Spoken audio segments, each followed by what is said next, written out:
that were heroes in another life. Some of you have been here before. Others breathed new life into new characters for the first time. But nonetheless, I hope that all of you have a wonderful time in the story that I have started building. And I hope that all of us can make it fucking interesting. Because, that's what heroes do. Or villains. I don't know. I don't know if you guys are going to decide the hero route. So, yes, the story of Evernorth so far. In a past life and in a previous campaign, our What hero. what's Wait, what's going on? you know, we're just starting. Okay, sorry. I'm here. No, here. Is that well, I guess better question. This is session one, I'm excited for everybody to be here. Does anybody have any questions they'd like to get out of the way before we get into it? I know we have two new players, and even the How vets be a little how silly. soon how soon can my character Josh's? Oh, Ah, why did I know you had that out already, for me right now? Oh already, my god. Already, already. the correct answer is as soon as he enters the barn. I'm stopping. Great. Give me a Uh, contested strength, Josh. I'm gonna be honest. Josh's character's pretty brolic. I don't know if you want to do that. He might be Listen, squishy. Jay. He might be squishy on the inside, but he's hard on the Listen, outside, Jay. Well, Jay. I'm Listen, determined Jay. to get to those squishy insides. Jay, you may be the one who may be inside. You might be the one that's inside me. Well, I Alright. mean, I'm I just saying, jest. I'm I not going jest. to be biting the He sheets. says oh my god. Oh, okay. Okay, so all right, gay bromance confirmed. We're gonna have a lot of spooning in the wilderness together. So you two specifically for warmth. Yeah, you keep that gay shit over there. Okay, my heterosexual dog says. No, I'm just Yeah, okay. I mean, more than likely, you're kind of more related to freaking cats anyway, but okay. Let me not use not not you not you abusing the animal kingdom's chain. You weighted fucking dice. All right, intellectual. let's get into this, please. All right. Yes, absolutely. That joke was amazing. And I love the fact that Josh's cheeks will, in fact, be clapped at some point in this campaign. I don't know when, but at some point. All right. So, the story of Evernorth, the story of Evernorth so far. And you just slams gear on table. These heroes done stop some dumbass orcs from taking over the lands, and all of a sudden, those elves are in my city. As a dwarvish man has got to come to terms with budding alliances as the world has started to change. Gentlemen, the world has gone through a major overhaul in the last 5 years after the telling of the heroes of Evernorth. The continent was fucked hard. And it's no secret to say that the previous angry war god known as Groomish of the Church, who may or may not be a different angry war god, he did his thing. He leveled they leveled the orcs leveled human cities. The orcs intended to wipe out whatever life on the continent they could. And honestly, if it wasn't for the fact that we ran out of time, the Bone Masters might have fucked our heroes. But that's neither here nor Simon. Um, but this, my friends, however, is a story of uncanny friendships, baby. And a story not so noble, not one of heroes on a grand quest to stop angry gods. No, no. This is going to be a hero. This is going to be a story about a bunch of degenerates who just need shit all the time. Yeah, we're going to become thieves, guys. And may the story, may this story enthrall you. Luna, Kade just said all of this to you as you walked up to the guild. We left off you being the last one with Kade Kunningtale, my NPC. Um, and Luna, you two were heading towards the guild. Now this is a known place for all of you, so this is where the story is gonna pick up. Cade looks you dead in your eyes, Luna, and he says, "Yeah, a man of the seclusions of you like yourself seem to be a little out of the loop, but that is the history. Rich and beautiful it is." He looks at you and smiles. And seeing as you've been out of the loop for a while, this is going to be quite interesting, Mountain Man. Luna, you follow Cade closely behind, skeptic and probably pissed off that this random stranger is swindled you into some sort of at least temporary alliance. But you follow him headfast nonetheless. Luna, how do you feel following this mysterious 7 foot knoll who is just full of life, full of energy? At the moment, I feel kind of annoyed with the man because, from my perspective, I did just get saved by him, but he still left my door open, so I'm unsure if I should trust him truly or not, and this gaggle of people that I just met. You haven't met anyone yet, but fuck your door. Cade throws his hands in his pockets as you follow him closely, and, well, you both approach the gate or the doors of the big stone building known as the Adventurers Guild. This is one of few adventurer guilds in the town of Dusty Coins, and this was the prime meeting place. Now, Cade looks at you, Luna, and he says, "Now, before we go any further into our little friendship, he beckons you to come in close, kind of like I gotta tell you a secret vibe. Come here. I lean in. I've actually got one more stop to do before I go in here and, well, make my way around. So I'm gonna go for another quick walk. But you do me a favor. You go find my partner. She's a little smaller in size and she's not much of a talker, but I would appreciate it if you go meet up with my acquaintance first. Best for you two to know each other.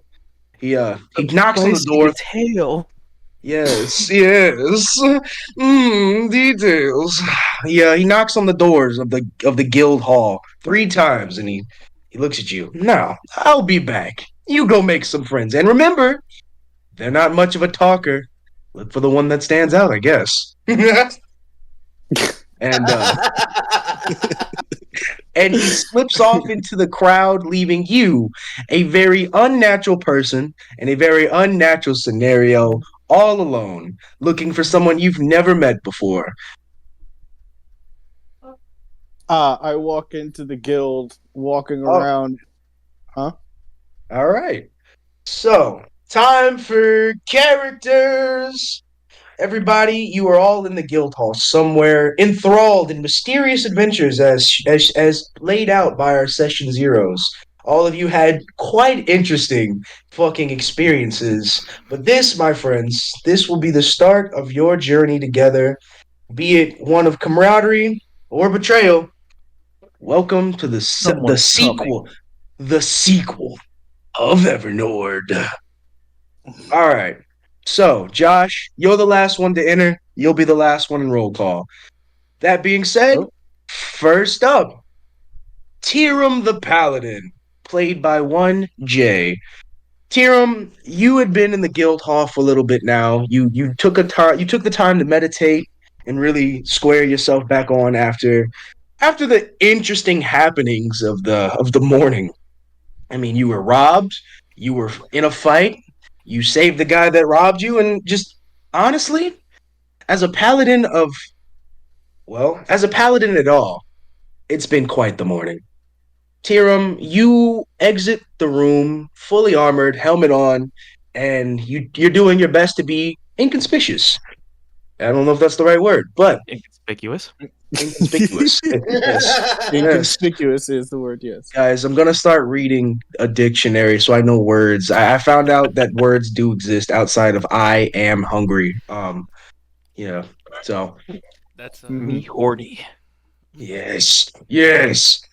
Tyrum, you leave your room. The Adventurers Guild it's about high noon, and honestly, this place is bustling. And more than that, your contact Kade Kunningtale is fucking late. So what do? You started looking around. And I think we left off with you saying you were looking at a board for jobs, if I'm not mistaken. Yeah, it is correct. Tyrum was looking for more work. Tyrum, go ahead and roll me a perception. Oh boy. That's a dirty 20. Oh, this is gonna be dirty then. This is gonna be real. This is gonna be real dirty. Tyrum, You're fresh out of meditation. Your body feels light, refreshed. Your helmet, your green eyes seeping through. Very Goblin Slayer of you, only green. Um, Tiram, you look at this board full of jobs. There are many, many jobs, and not only you at this board. A small group of young adventurers are excitedly waiting beside you, trying to pick out their first job. Whether that is to be of slaying small sewer rats, or going to the nearby desert and in fighting giant worms. They're trying to figure it out. But you, Tiram, you see a few jobs posted by your church and one that has really big letters on it. Uh, Tirum grabs the paper off the wall. Hiram, this might come as a shock to you, but what you picked up isn't a job. It's a notice. A notice put out by the Church of Fate and Fortune. It reads as follows. There have been heresy acts going on within the church. We have started culling those that follow the false goddess Kydros, and anybody associated with such shall be purged from the church's order with extreme oppression and aggression. The workings of the readings of the paper go on to say that anybody that dons the holy symbol of the previous Quidros church, well, you're banished, you're excommunicated. You are now branded a heretic by the very church that you've given your life to for the last some odd lot of years. I'm not gonna put your age out there, but And and what makes this even harder is that there are two statements that should boil your blood. The first being that the true God, Rashin, the true God of fate and fortune, has emerged somewhere along the lines and has started gaining a following within your church, sir. And more importantly than that, this edict was decreed by the High Council themselves, signed at the very bottom by Kybrum Who's the Brum? Mighty. Oozbrum the Mighty. Still hate the spelling.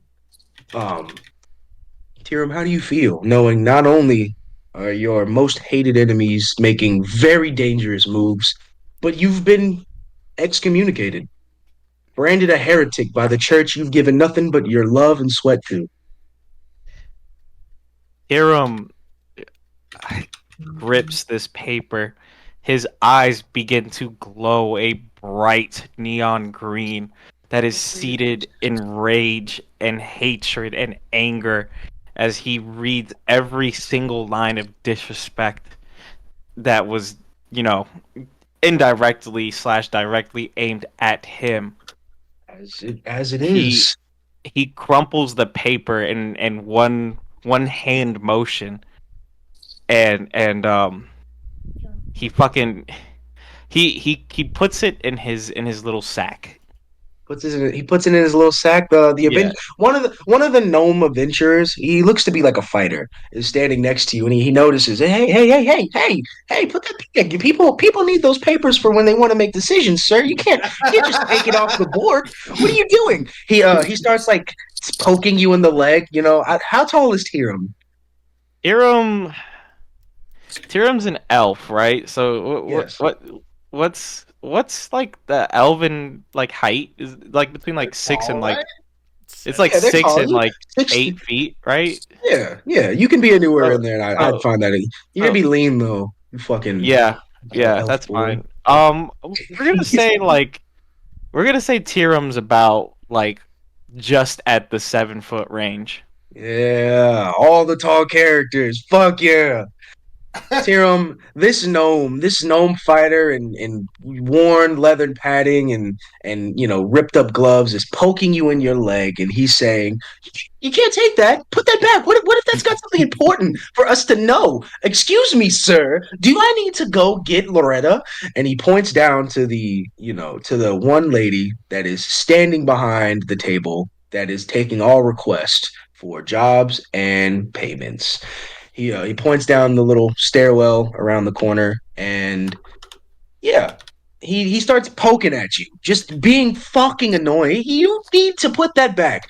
Put it back because it's important, and we don't appreciate it. The other party members kind of like looking at what is he talking about? What is he talking about? He took some, you took some paper. Everyone's up in arms about this missing sheet of paper that you just crumbled up, and honestly, they're kind of annoying about it.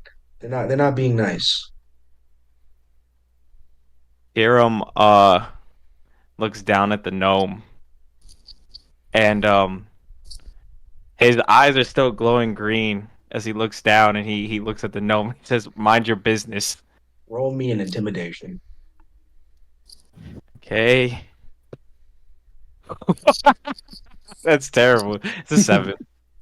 You not only don't scare this fighter, but this little gnomish fighter looks taken aback as he walks to the one side of the board, grabs a bucket, comes back over to you and slams it at your feet and steps up on the bucket.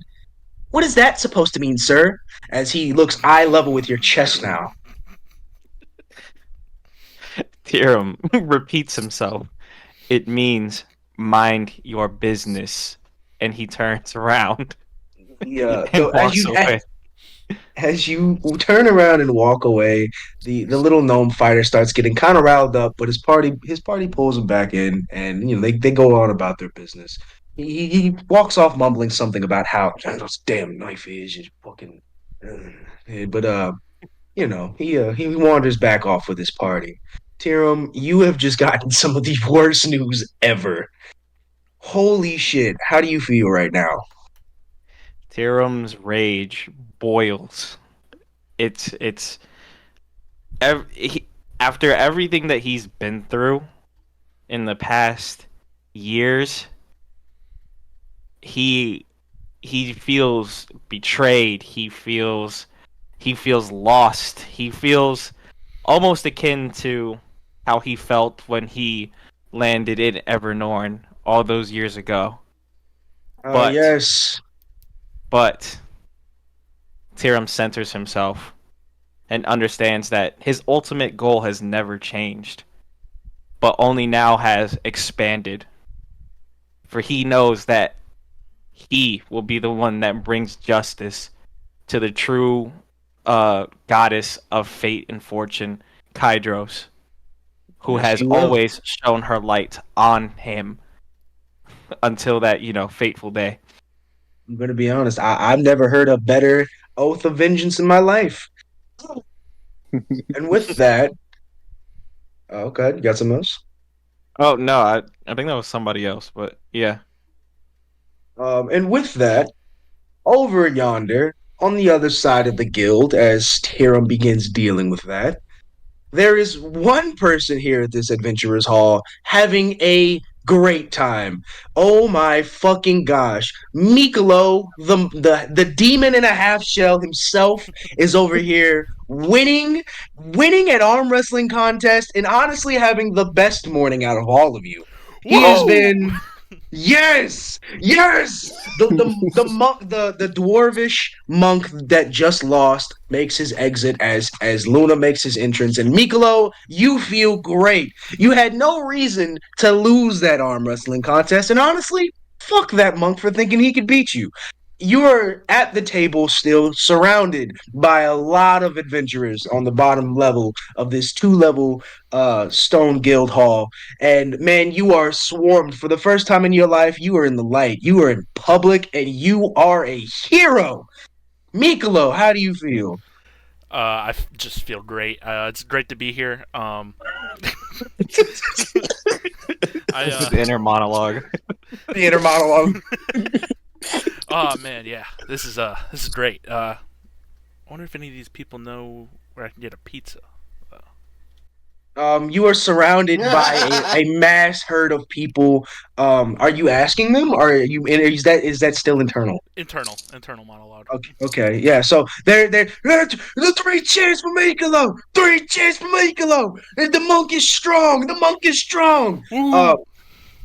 these some of these party members are, hey, we need more fighters, we need more decent fighters, you want to join our party? There's this one shady, like, rogue looking guy, and then a green hood walks over to you. I think his name is Chatumil, and he you need a party, to be a part of. No relation, of course, no relation, but and you need a party, you want to join our party? He puts his Actually, card on the table. I'm waiting for somebody here. Yeah, I don't want to hear that. Nobody here is gonna be here if they're not already here. It's noon. The guild hall's always and isn't always up now. Hey, he looks a little drunk. I'm not gonna lie. Maybe you should slow down on the mead there, bud. I never slow down on the mead. Never. He like knocks back the rest of the little bit of a flask that he's got in his hand as he drops his card on the floor and kind of stumbles back into the crowd of people that are still chanting your name. Yeah, I feel great. You feel Woo! feels I'm like, I do look around the guild hall to see if the person I'm waiting for is there yet. okay. Roll me a perception. All right, perception.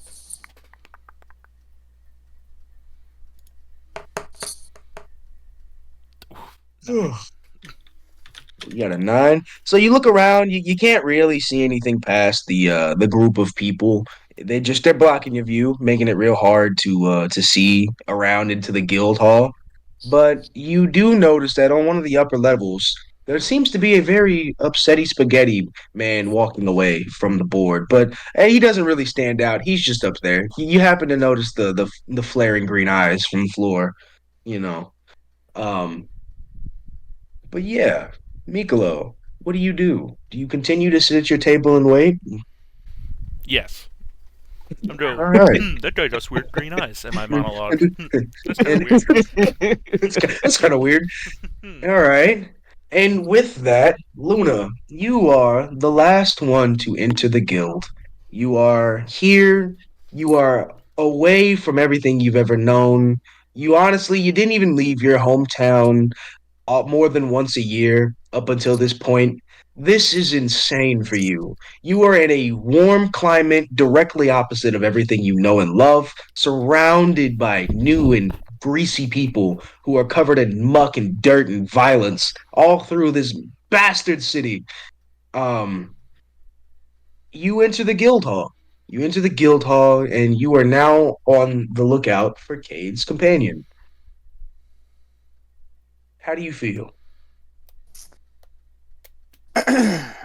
Well, first, I'm thinking to myself, this place kind of smells. Okay. Fuck yeah. Secondly, I am extremely anxious right now because there's an absolute shitload of people in here. I look around. Okay. Roll me a perception. Ow. 14. You look around, you notice the crowding people at one table surrounding one what appears to be big ass turtle. You also notice that the guild representative is standing behind the main counter where all jobs are being taken. It seems like there's a pretty long line for her, but she is in fact busy, and from what you can see, she seems to be sweet. Other things you might notice are there's a group of adventurers to your left. They seem to be celebrating, coming back with a victorious fortune. They seem to be drinking and having a good time at a table. And the job board seems to be pretty packed.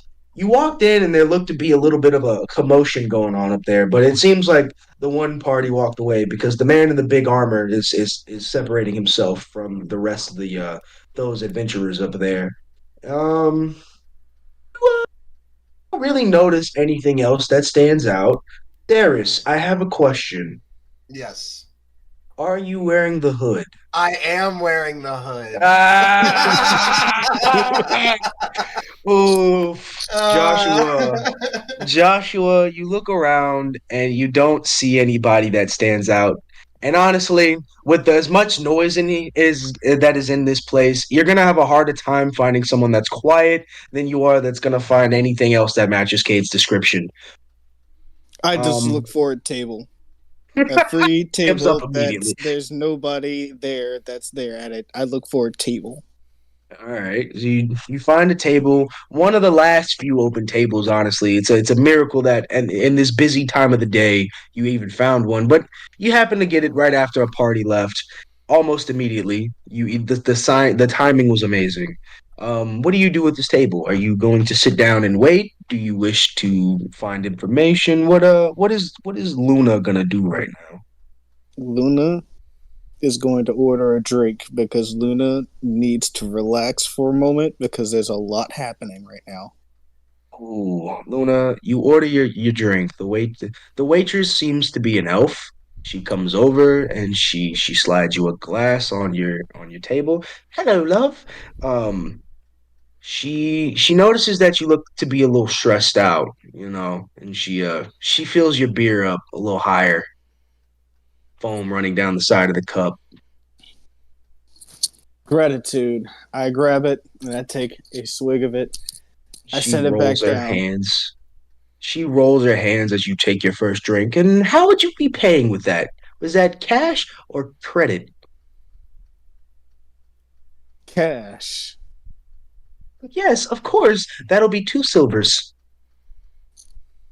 I I pull out 2 silvers and I give it to her. All right. She looks a little disappointed that you only gave her 2 silvers, and she takes the coins and she kind of slides them begrudgingly to herself. And I do hope you enjoy your stay. And she slips back off into the crowd. Josh, you notice a lot in this crowd. You notice a lot of people. It's a lot of noise and anxiety, and then you see a small kid run through the crowd, dashing through the people. Um, but what's striking is that he looks to be dressed in the same traditional wear as the people of your village. He quickly disappears into the crowd, though. You lose sight of him almost as quickly as you seen him. Wait a fucking second. What did I just see? I look in the Nothing. beer. I set it down and I slide it back across the table. I'm just like, I probably shouldn't drink that. Mm. Fair. Fair enough. Also, at this table, you see all kinds of wonders in this place. I mean, there's every manner of magic and artificer going on in this place. You see wizards practicing small spells, playing with fire magics and ice magics. You see people sharpening their weapons and swords. You even see some guy who's been artificing on a cannon. You see all manner of people in this place, and honestly, Joshua, it's kind of befuddling, but it's gotta be amazing as someone who's never left his home village to see for the first time. um you see machines powered by crystals. You see knights preparing to duel as they polish their armor with lemon scented garbs. You even see a crowd of people just going crazy around a giant turtle. Like, this place has got to be insane for you, Joshua. Another one. Another again. Yes, Michaelo. Are you asking a reaction out of me from what you just said? I'm just putting it out there to give you perspective. You You can are. tell you can tell me if you want to make any changes before I switch to our last and final character. Nope, nope, that's it for me. All right. Well, that leaves us with one. Ceras, my beautiful compatriot, my wonderful half pint partner. You have been on the move all morning. You traveled in all night on through the quiet night because that is the only time that the desert storm surrounding Dusty Coins is down. You met Police Girl. You met I did. Police Girl. Um, Police girl.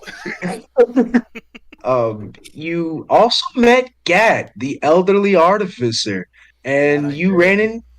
ran into a little bit of trouble with some questionable people, That I and did. you trampled a poor drunk tabaxi in the middle of the road. Wow. That I did. That you did. Ceres the Harlequin, also known as the Artificer, our last and final character played by Simon. He is gonna be awesome. Let's be honest. I'm just But yeah, you hurried along to the Oh, guild because, so huh? last we left off, I was rushing to the guild while I noticed some certain drawings on walls. Yes, And yes, you yes, did. and I'm rushing towards the guild, and I can't. Cade said go to the guild, correct? Yes, Right. this was his location. He said he's looking for Cade beckons in your head again. Ceres, we're gonna make friends. Go to the guild hall, and we're gonna find some associates. Keep a lookout for Right. any talent. My goodness. My So goodness. Ceres, of course, is not gonna go in there. Ceres is not thinking. Ceres is not thinking. Oh, I'm gonna go carouse with all these strangers. Ceres is going in, and she's going to flip up her cloak and put on and don the hood um, Yeah. that she has. By the way, I just want to throw this in the chat. Actually, I'll do it after. Anyway, she flips on the hood as she rides Bucket into the guild hall, and then she gets off Bucket and she whistles at Bucket uh, and points towards the ceiling. Uh, wait, Gives you, I don't think huh? Bucket has spider climb. Never mind. She No, points. you She points. Bucket has 15 feet of climb, doesn't he? Oh yeah, he does. Yeah. Anyways, she points at the ceiling and kind of ushers Bucket to hide himself, pretty much. Okay. Um, As you signal Bucket, Bucket gives you a little shimmy. You know, all eight of the spider legs give you a little bounce, and it looks like Bucket really understood what you said. As Bucket starts approaching the nearest wall, Bucket starts knocking people over as it just trudges forward. This very Sarah's face small palms. this this very small and mobile creature, this eldritch machine, starts knocking over people. The gnome from earlier actually came down the steps and trips on Bucket, falls face first. He looks back. Hey, what the Bucket's already gone. Bucket is MIA. Um, and Bucket starts climbing the nearest wall that happens to be right next to the gate that Luna just walked in. And as before Bucket starts to climb, Raitu the tiger kind of swipes at one of his legs. Bucket Oh trips a little no. bit. Yeah, Bucket trips a little bit and does a little shake.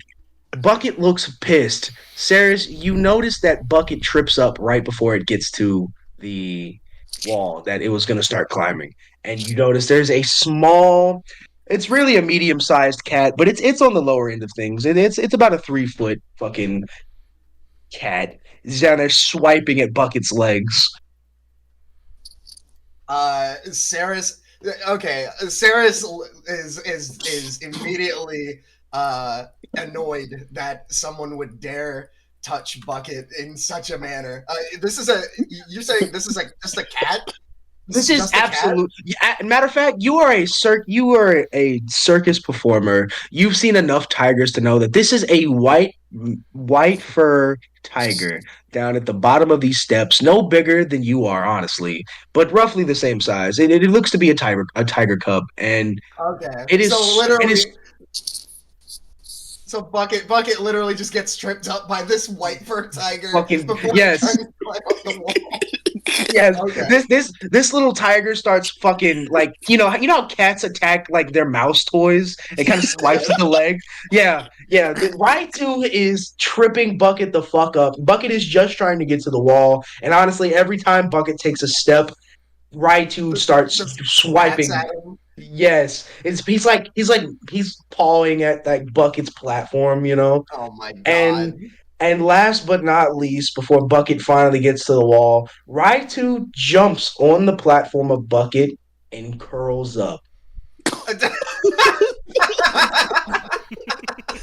Okay. And All right.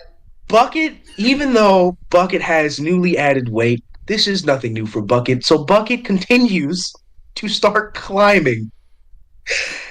Bucket Uh, makes his way up the wall as this cat starts slowly sliding off and then activates cat paws.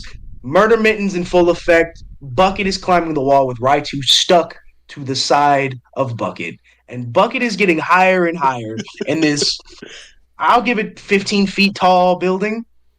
Raichu is now stuck on Bucket, Joshua. Also, you've been at this table. You didn't even notice that Raichu wasn't with you, which is kind of crazy, all things considered. But Not exactly. I mean, you got to think about it. I'm being absolutely overwhelmed by what just happened. this is true. Luna's having a bit of a panic attack. Right, This right. is true. Especially the fact that I probably saw my cat attached to a robot climbing up a wall. So Tyrum, you. Oh, go ahead. I'm just gonna put this in the chat. This is an approximation of Bucket. Oh my god. Yes. Yes. So yes, you see Bucket climbing the wall with the fucking cat on it.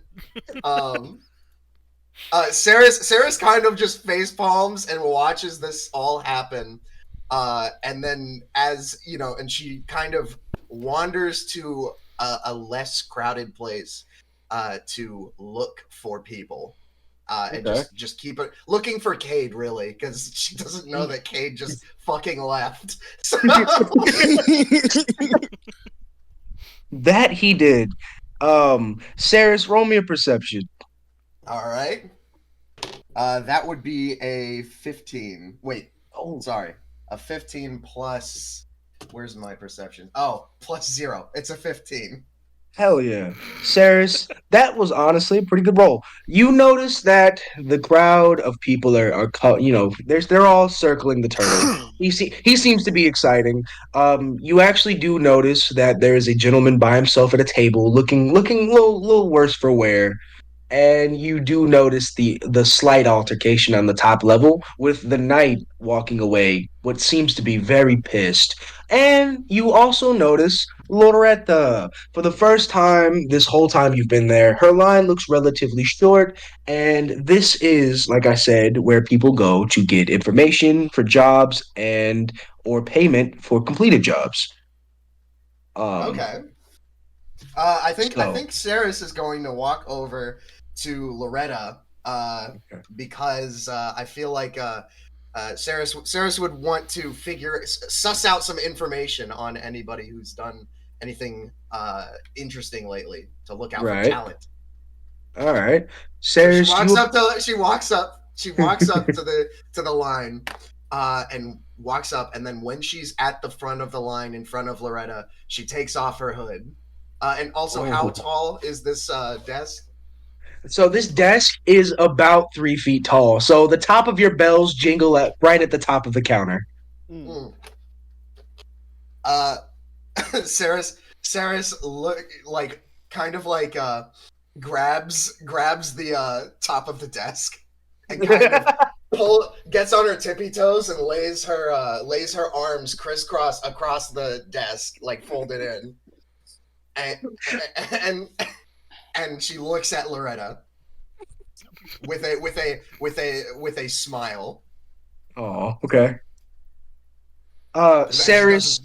Yeah. shouldn't say anything. Ceres, you poke your little head up, and Loretta is instantly smitten. She thinks you're the most adorable thing she has Aww. seen all day. This Oh. small gnome with little bells on her hat and a cute little cloak, struggling to get over the counter. You actually see Loretta step down from the bucket that she is standing on, and this little gnome walks around the corner of the counter, and she come here. Do you have questions, sweetheart? Please come this way. Come.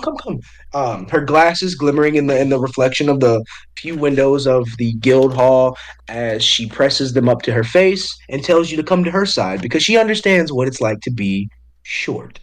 Aw, yeah. Ceres comes over and she takes out her little chalkboard that she uses to communicate with people that don't uh, to communicate with people in general, and Right. and she writes looking for talent and shows her the board. Oh, Loretta looks at you, Simon, Saris, and she Looking for talent, sweetheart. What are you, a recruiter? What is your affiliations, darling? She she kind of like looks down and looks a little nervous, and in very small handwriting, she writes Cade. And The moment that the E on that board is written, Loretta's face drops. Loretta went from being the sweetest person you've seen, second to probably Police Girl, to being bitter. Loretta looks at you and she says, Kade Kunningtale? You're working with that piece of shit? she she looks at you and with super seriousness, you need to get away from that monster now before any more of his dog breath even lays hairs on your beautiful little head. You need to get out. Loretta starts viciously looking around. She actually sees Tyrum on the second level, fully armored with angry green glowing eyes, and she said, "You're better off with the angry man on level 2 than that piece of shit information broker." She is tearing into Cade. She's just so flabbergasted that such a sweet creature would be working with that animal. um Ceres does not like Cade slander, but she recognizes that this is a situation that needs to be taken care of. So she has her chalkboard, and she is going to oh god, she's gonna write down. She's going to write down, "Is the angry man strong?" Question mark. Loretta just face palms and takes a very deep sigh. She face palms so hard that one of the lenses in her glasses kind of cracks a little bit. She takes her glasses off and she says, "Please, darling, please explain to me why you are looking for talent for Kade Kunningtale. Please tell me why." Um, Hold on, hold on. Sorry, yeah. I gotta say this. The way that I'm envisioning the story is like all this stuff is going down, and Tyrum is literally just walking in circles. Exactly. No, Just Tyrum- pacing back and forth, angrily, just clenching his fists. Tyrum has been standing there on the second level, right at the brooding the whole time, like Batman, just the Okay, whole brooding time. over the whole Brooding, guildhall. yes. Meanwhile, Michaelo is like Bruce Wayne. Oh yeah, Playboy he is. Bruce Wayne Oh going, yeah, Noah! Playboy billionaire in the corner. Dude, my guy's just sitting there wondering what the heck is happening. And now all of a sudden sees that the cat is up in the ceiling, freaking the fuck out. Ceres, at the same time that go ahead. Oh yeah, I was just gonna say, Ceres writes down on the chalkboard, I owe Cade a favor. I owe Cade many favors. No way out.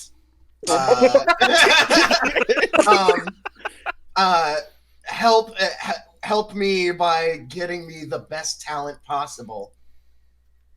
Loretta looks just disappointed. That bastard even holds grudges on tiny little things such as yourself. That animal. Ceres looks really sad and puts like a finger like right below her lip and like gives like a puppy dog stare, Yeah. and like a little like glistening eyes, like in a kind of like a frown, and and I guess this would be an attempted deception or performance. It would. Roll me a deception or a performance. Okay. That would be a 19 minus 1, so 18. Loretta buys it almost wholeheartedly. The save wasn't high because Cade's reputation is shit. You sold her. She's ready to go take. She's ready to leave her shift to escort you anywhere you need to go because clearly you need an adult and it's not Cade. Um, Loretta just the vein in her forehead starts growing as she, yes, darling, I do believe the night man is strong, but please, you do your best to unassociate yourself with that mongrel. At the same time Loretta is saying this, Tyrum, you witness a fucking 3 foot tiger cub fall from the ceiling, almost right on top of you. It just whiffs as its little paws reach out to grab the railing that's in front of you, and then you hear, and then like it falls. Ceras, the Can I like roll to try to catch it? oh yeah. Roll me in athletics to see if you catch the tiger. Okay. Oh, I got a good athletics. Ooh. Nat 20. Oh snap! Hiram, Oh, Hiram, Hiram, you don't even blink. You're not even phased. You don't even notice that there's a tiger on the ceiling, honestly. Uh, but as you stand there brooding, like Batman does, this cat falls in front of you, and with no movement or effort, the cat falls into your hand as you stop it gracefully from eating shit the level below you. It literally it's like if you stretched your hands out, and at the moment you did, the cat just falls into your hand Oh, like okay. That's perfectly. that's cool. Uh, Um, it what's it looks at you called? a little confused and a little scared. It Can like I see this purrs. That's happen? yes. Well, wait. Roll me a perception, Mikolo. You are on the ground floor. A 7. Mikolo, you noticed that there was a cat going up the wall earlier, but you don't really know what happened to it after that. That being said, you do notice the man on the second level catching the cat. I go, whoa! That dude just caught a cat. The crowd goes wild. He's like, "Hero!" Tarum, As you're holding this cat as people start chanting, "Hero! Hero! Hero! Hero! Tirum's eyes, as soon as the cat lands in Tirum's hands, Tirum's eyes cease to glow green. Um, and he kind of just um like he investigates the cat with his eyes, and he he tries to he goes to try to pet it, and in a calming sense, not trying to bring any negative energy towards the cat.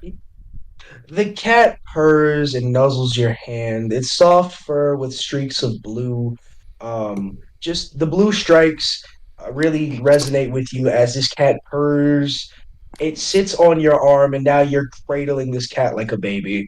It, You Tirum and Tirum looks up from where the cat fell from, trying to like understand the situation. Mm, Tirum, Tirum, roll me a perception. Oh, That buddy. is a 19. Tirum, you see Bucket really haphazardly and really lazily trying to like move away from where the cat fell. You see this bucket on the ceiling, kind of like hobbling away, kind of like inching away from where the cat fell, and it shudders a little bit. You notice this robot is kind of scared because it dropped that fucking cat. Oh, Tirum mutters under his breath, "What in Kydros' name is that?" Uh, as he continues to like pet the cat, looking at Bucket on the ceiling. Ceres, Thank you. Yeah, yeah. yes, Ceres. I'm sorry for cutting you off. I am so bad at that. No, you're Romeo, good. No, you didn't cut me off. uh, Ceres, you notice that people start chanting about the cat, and directly above you, there's a cat for a moment that was over the railing, and then you see Bucket looking like it had done something incredibly wrong. Sarah's like eyes wide, looks back at Loretta. I'm assuming Loretta is still like kind of talking to her right now.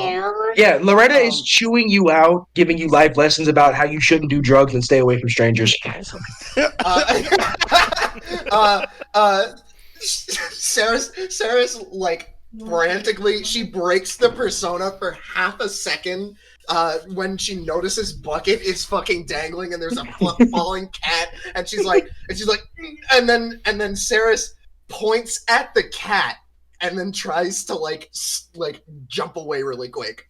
All right, roll me in athletics. All right. Hold on, I don't think I have bad athletics too. Oh, no. That is a 12 minus 1, so that's an 11. There's you attempt to roll me a stealth too, actually, just to Okay, see, well, just to I see get if you're that- gonna make it. Huh? I get that +2 from the From the cloak. content. Yes. All right. Oh no. Oh no. Okay. So I have a +2 for my regular stealth. So 7, 8, 9, and then 10, 11 from the cloak. So it's a total of 11. All right, Ceres, as Loretta is distracted by the cat and Bucket, Loretta, what in God's name is that on our ceiling? Loretta looks back down at you to see if you see it too, and you're like edging towards you're already at the steps, and you look back very like you caught me leaving, you know, you caught me with my pants down. Shit eating, like a little shit look, eating, like sorry. like a grin. little yeah, and Loretta mumbles at you, and you can see her mouth the words "fucking Kade Kunningtale" as she turns back around and goes back to her post because the line has gotten dumb long from her lecturing you. Also, at no point did she ask how old you are. The bells on your head really gave her the impression of child. Yeah, yeah. Talk about natural deception. Well, yeah. So she goes. So Ceres like whistles at Bucket because Bucket's been fucking made. So she Yes. whistles at Bucket and then snaps at him and then points like dart down next to her like now. Bucket lets go of the ceiling right then and there. Drops next to you. Roll me in athletics for Bucket. Okay. Well, that's an 18 off the rip. Holy shit! I love how So, hold Bucket on. is just a fucking absolute dollar. Yeah. I mean, he's so- a robot. Yeah, that's an 18. Bucket drops gracefully next to you, doesn't even make a peep when it lands next to you, and Bucket tries to nuzzle you because it did what it was told all 3 times. It tries to give you a little hug. Ceres conks the top of Bucket's head of Bucket's platform, and then gives like puts a finger up to her lips, and like she can't speak or make like shit with her mouth, so she instead of like it's like a Bucket kind of understands. You can see Bucket lean towards the floor as it just kind of follows you. It looks like it's moping. Tyrum, you are holding this cat that fell out of the sky. Luna, your cat is MIA and you're really kind of going through it. And Michaelo, you just watched a guy catch a cat and then watch a bucket fall from the sky. It has been an eventful 5 minutes. Luna, how do you feel about the fact that everyone is pointing to a man on the 2nd level and chanting, "He saved the cat," but you know for a fact that you have a cat? I start to freak out, and I frantically get up from the table and rush over to the guy who's holding my cat, and I am assuming that he snatched my cat. So, how do you approach this gentleman in a full suit of armor with green glowing eyes? I walk at him who is aggressively. holding your cat? You walk at the man in armor aggressively. This isn't going to end poorly. Tyrum, you see a mostly naked. Matter of fact, y'all want to see what Josh looks like? Yeah. Josh, can I share with the team what you look like? I mean, is it the one that I sent you or the one that you have? Doesn't It's really the one matter. that it's the one that I have. Go ahead.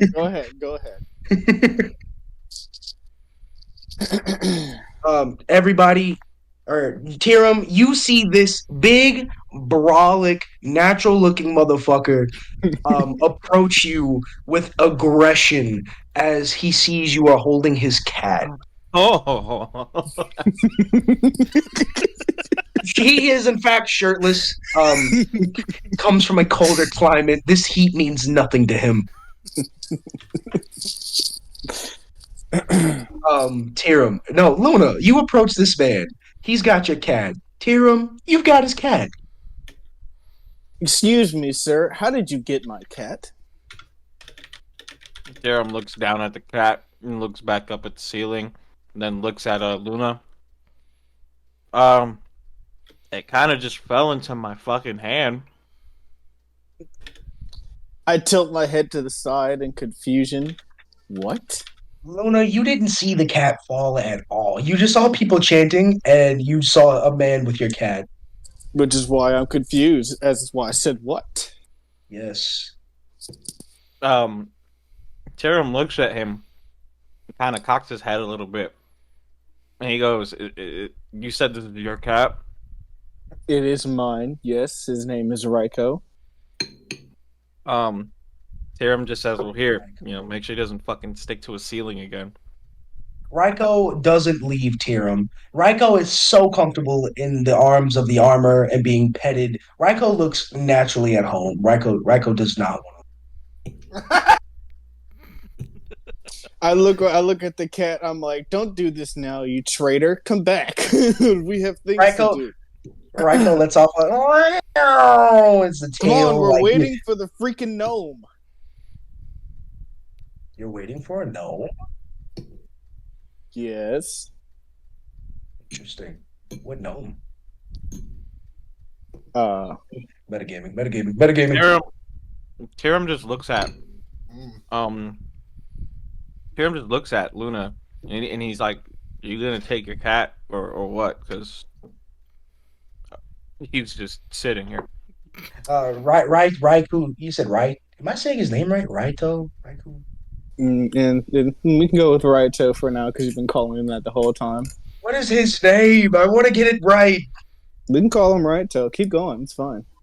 Raito's tail, gracefully strokes the side of Tyrum's helmet. He lets off a little yawn as he nuzzles into Tyrum's arms. Raito is not moving. Tyrum, this cat really fucking likes you.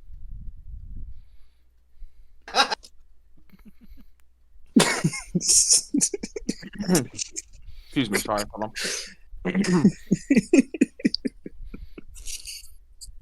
Tyrum looks back at the cat again and looks at Luna. I'm starting to get mixed messages here. You came to me and you asked me what I was doing with your cat, and now you won't take the cat. Somebody in the crowd. Maybe it's not even his cat. I turn around. Who the fuck said that? Nobody claims it in the crowd. It's a dead silence. I turn back around. I'm like, he's attached to you. Can you drop him, please? Tyrum looks at him because Tyrum is an animal lover. And he's like, "You want me to drop your cat that I just caught from dropping?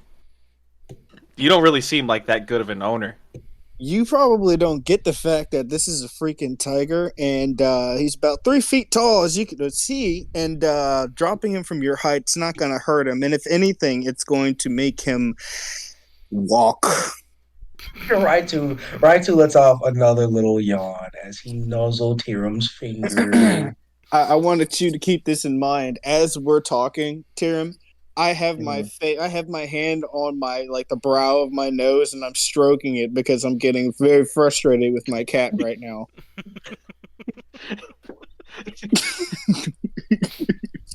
Tyrum just looks again back at the tiger and at Luna. "You've got big enough arms. I figure you can grab this cat from my hands." All I heard was "Take it from my cold dead body, you bitch." Sorry. That's some instigation. I walk up to Tyrum, and I grab the cat from his arms, and I start to tug on him. As you pull Raitou away from Tyrum, you see it starts to claw Tyrum's armor as it scrapes back to your hands. And then as soon as it lets go, it looks absolutely defeated. The cat just goes limp. Tyrum still has his hand out that the cat was like laying in, and he's just looking at the scratches on his armor. Yeah. Yeah, and then fresh 5 claw prints scraped from elbow to forearm. Your armor is now scratched like shit. I look at him and I say, I hope you don't expect me to pay for that. Tyrum looks back at him. Well, I mean, from the looks of it, you wouldn't be able to afford it anyway. And he turns around and goes back to brooding. Ceras, as you turn around, you hear bells jingling really quickly, and then stop right next to both of you. And you look down and you see this little gnome dressed up in a Harlequin outfit, orange with big bells. Oh my god! Over, and they're holding up a chalkboard, and it just says, "Are you strong?" Question mark. Michaelo, Yes. before they do anything else, you are on the ground. You're still kind of watching all of this unfold, and roll me a perception. Perception.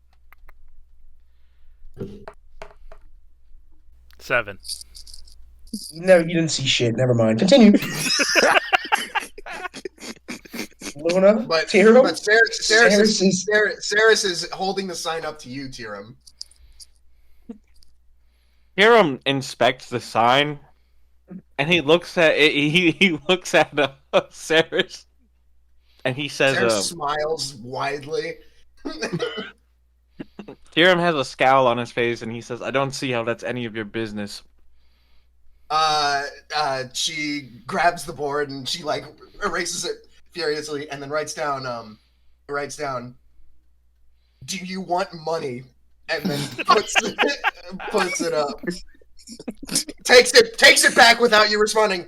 "Do you want fortunes beyond your wildest measures?" Holds up the sign, takes it back.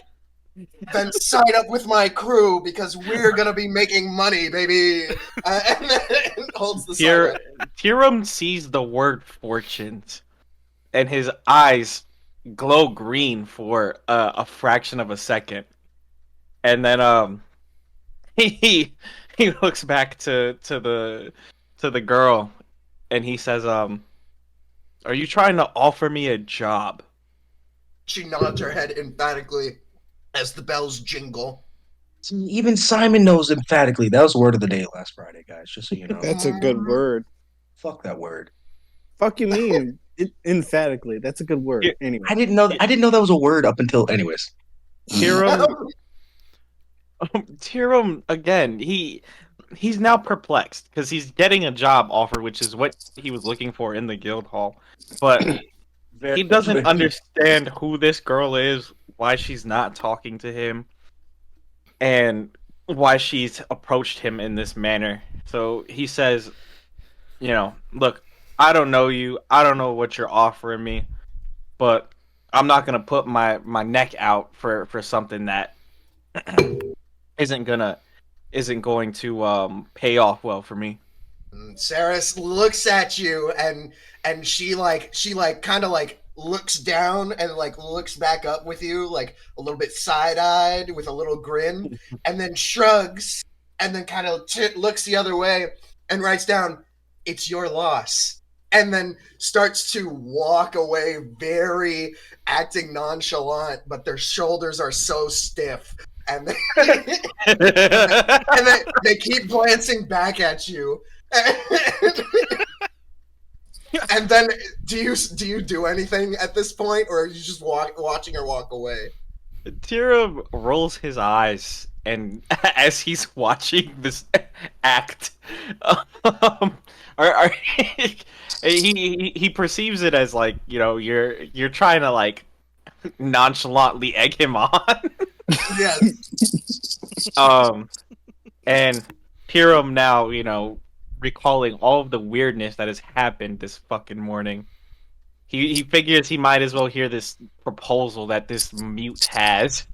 Um, and he says, "Hey, court jester." Uh, She looks pissed. She writes Harlequin and shoves it up in your face.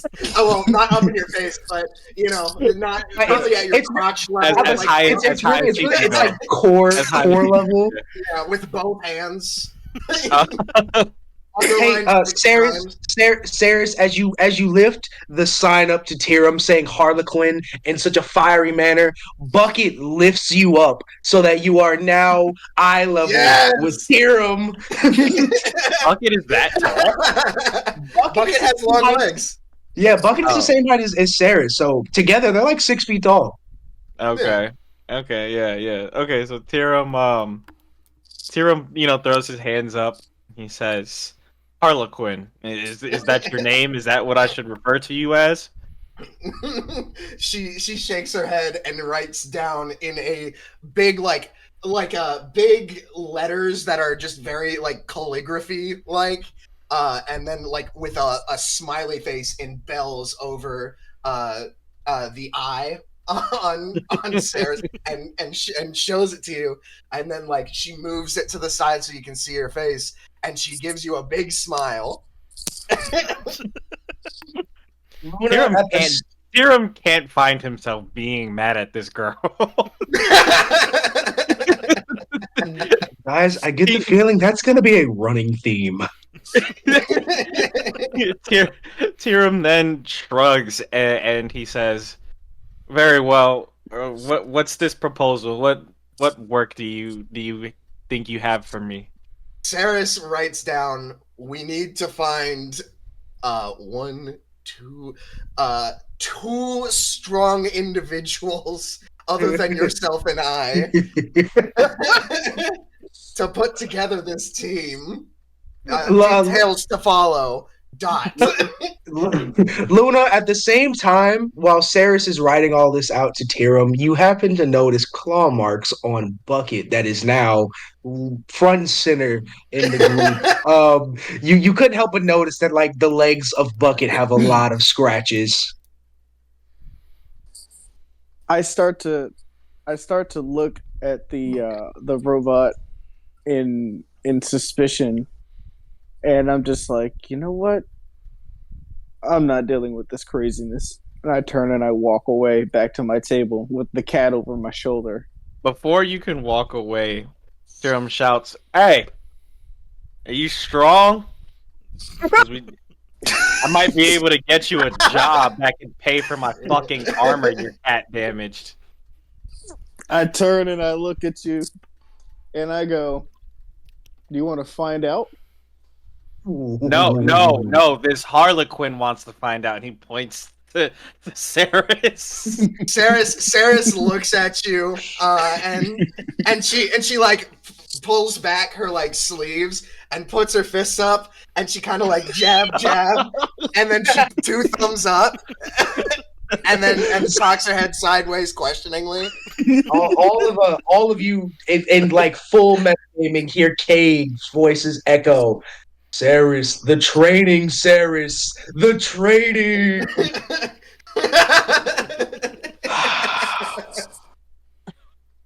I look at this tiny person and her bot in utter confusion, and I facepalm myself and say, "I guess I could consider myself strong. What are you?" She looks over at Tyrum, and then kind of like mouths, "What are you?" and like kind of like like Tyrum, puts her hands up and goes, "Ah, ah," and then like open palm gestures to him like Tyrum chuckles ever so slightly. Like if you were not paying attention, you would not catch it because he's still trying to portray this. Like leave You're me the still fuck pissed. alone. You're Vibe. still pissed. Yeah. Tyrum looks back at Luna. they're called gnomes. Where have you been for the last I don't know, like 200, 300 years? Fun fact In the for mountain. lore: gnomes have been out. Gnomes have been around for 200 years. It's canon. It's canon. It's canon. I've been in the Canon. A random mountains passerby says. most of my life, so pretty much under a rock. Pretty much under a rock is crazy, but it's true. You know, I heard of this one paladin. He also came from the mountains. It's like Tyrum doesn't know. Cool. So, Ceres like jumps up on Bucket in between you two, and then like kind of like looks at you, Luna, and then writes on the board, "Are you strong?" and like underlines each word. Yes, you little gnome. I would And think then says, so. and then she writes, "Join my crew," and then puts it into your face. I ask, so who's in charge of your crew? She At writes that- down. At that very moment, gentlemen, the doors to the guild hall get kicked the fuck open. I mean, loud. The guild hall goes quiet, and in walks a very large bear person and Oh! a very pissed off rabbit. Oh. You as they slam open the door, you hear Hops. I'm sorry, Dad, but I don't think she's gonna be in here. And then you hear Pops. We need to find Gnome because she's the only one that knows where that bastard Kade is. How dare he steal from us? Ah! Tyrum's ears chime as he hears Hops and Pops again, and his head instantly cocks to the origin of the sound. Michaelo, you are on the first floor. The crowd has dissipated. These two walked in and got everyone's attention, but Michaelo, these are the same two gentlemen that you were trailing before finding Kade. You notice that on both of their necks is the picture of the boot on their necks. Mhm. Well, at this moment, Luna is trying to cover his face because he doesn't want those guys to see him. Ceres writes, "Bad news, hide." and like puts on the hood of the cloak. Put the cloak on. Yeah. Tyrum, he turns away, but you know he's a fucking 7 foot tall. Tyrum, monument. Tyrum, are you still wearing the helmet? Currently, yeah, he hasn't taken it off. I will throw this out there. They wouldn't be able to recognize you because the last time they saw you, you had it off. And Hop's last few moments of seeing you were brief, if I remember correctly. Yeah, Hops did get a Beautiful. Yeah. Michaelo, you notice that the bear has a bandage on his fucking nose. Oi, Pops, I don't think she's in here. Well, fucking fan out and find her! Oh, no, hey! Pops is... I know you! They both look at you. Do we know you? Yeah! Tyrum turns around again. Ceres looks at what's going on. Luna's confused. Michaelo, Pops walks over to you. Oh, so we got a wise guy. Where are you from, pussy? He pokes you in the he pokes you in the shell as Hops the bear, who towers over both of you, stands behind him. Pops, I don't think we should be instigating other people. That's not the reason we're here. Yeah. I know. I'm from the sewers. Hops looks absolutely flabbergasted. He looks back at He looks back at Hops. Oh, the sewers. You ever been to the sewers? What the fuck is this guy talking about? He throws his hands up. Stop wasting my time. And he continues looking around. Oh, little gnome, where are I know. you? Hey, He you're looking for a gnome? Hops looks back at you. What do you know about anything, you fucking forger? You goddamn smelly ass reptile. I What do. what do you have for me? Michaelo goes, I know a gnome is in this building. Interesting. Um Hops walks over to you and he puts both hands on both of your shoulders as he stands behind you. Um Pops, however, walks up. So we got a wise guy here, huh? Real hero stuff. He pokes you in the shell again. Leave us alone if you know what's good for you. What's good for me? As soon as soon as you say that, Pop snaps his fingers. Make me a strength save. DM, I have a question. Yes, Are they within 30 feet of me? they are. I got a 7. Okay. Okay. What? Go ahead. Go with the action. Um, Mikolo, the moment you say what's good for me, Hops picks you up and slams you through the table that's behind you. You are now prone. He has you grappled. Hops As walks over. soon, as soon as, Oh, as soon as Hops slams Michaelo through the table, Tyrum uses Blessing of the Raven Queen and teleports right behind Hops. ooh. Hops hasn't noticed you yet. He smells the faint smell of sulfur as he walks over to Mikolo, who is now in front of you. All of you roll me initiative.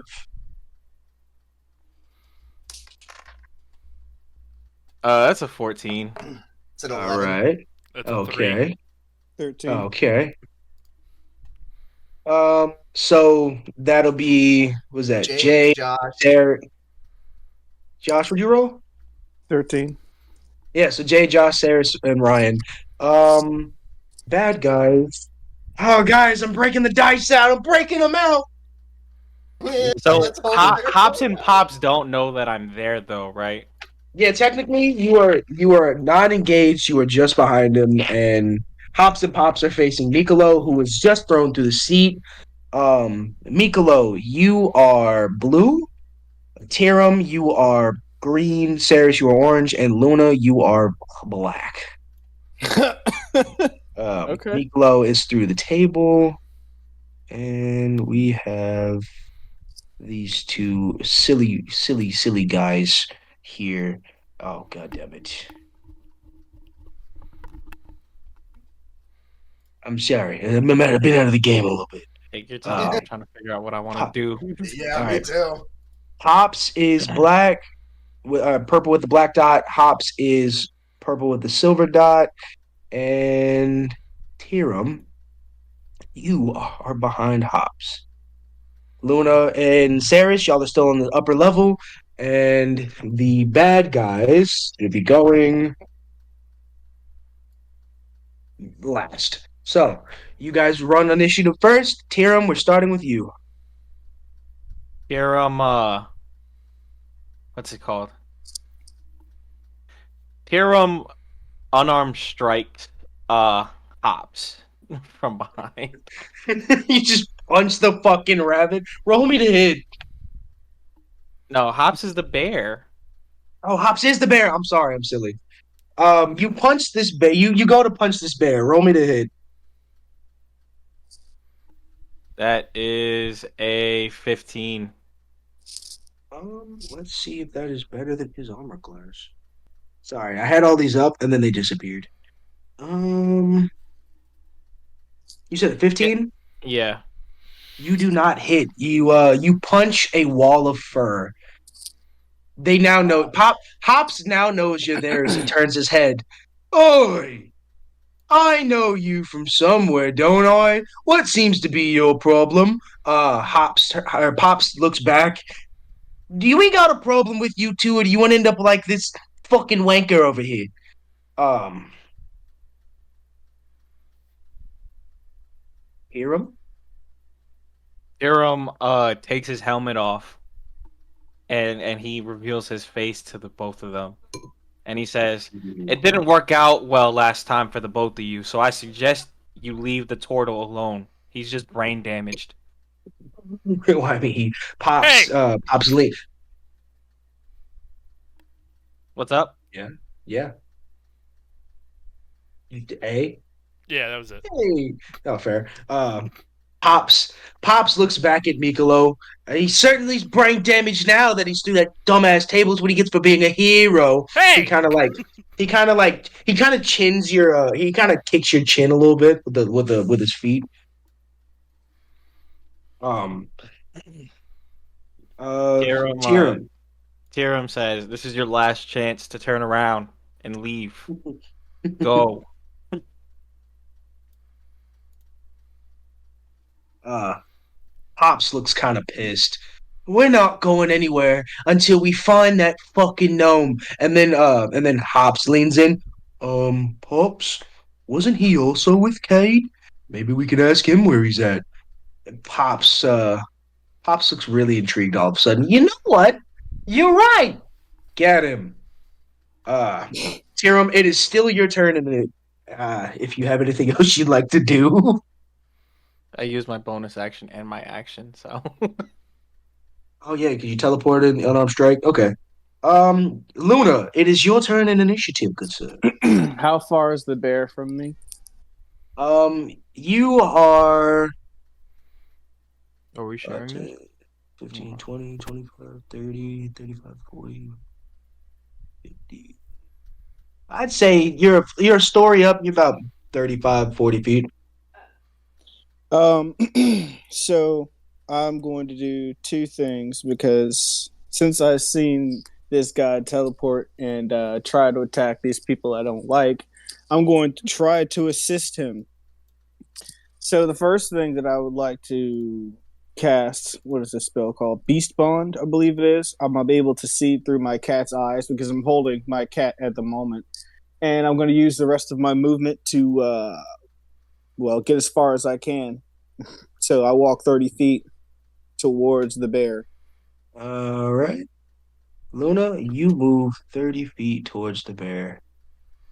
Get all about right at the bottom of the steps. And you cast Beast Spawn onto your cat. Yep.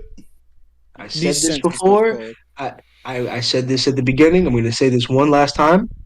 The cat is out of combat indefinitely. If you don't use them, I won't attack the cat.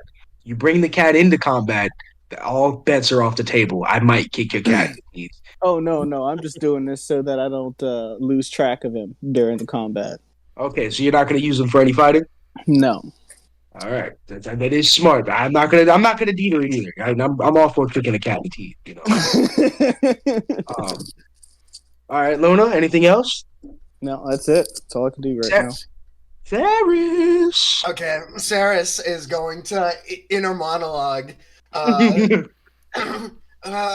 guess I have to put this team together somehow. Can't I can't just let them go now and waste all my effort of talking to those people.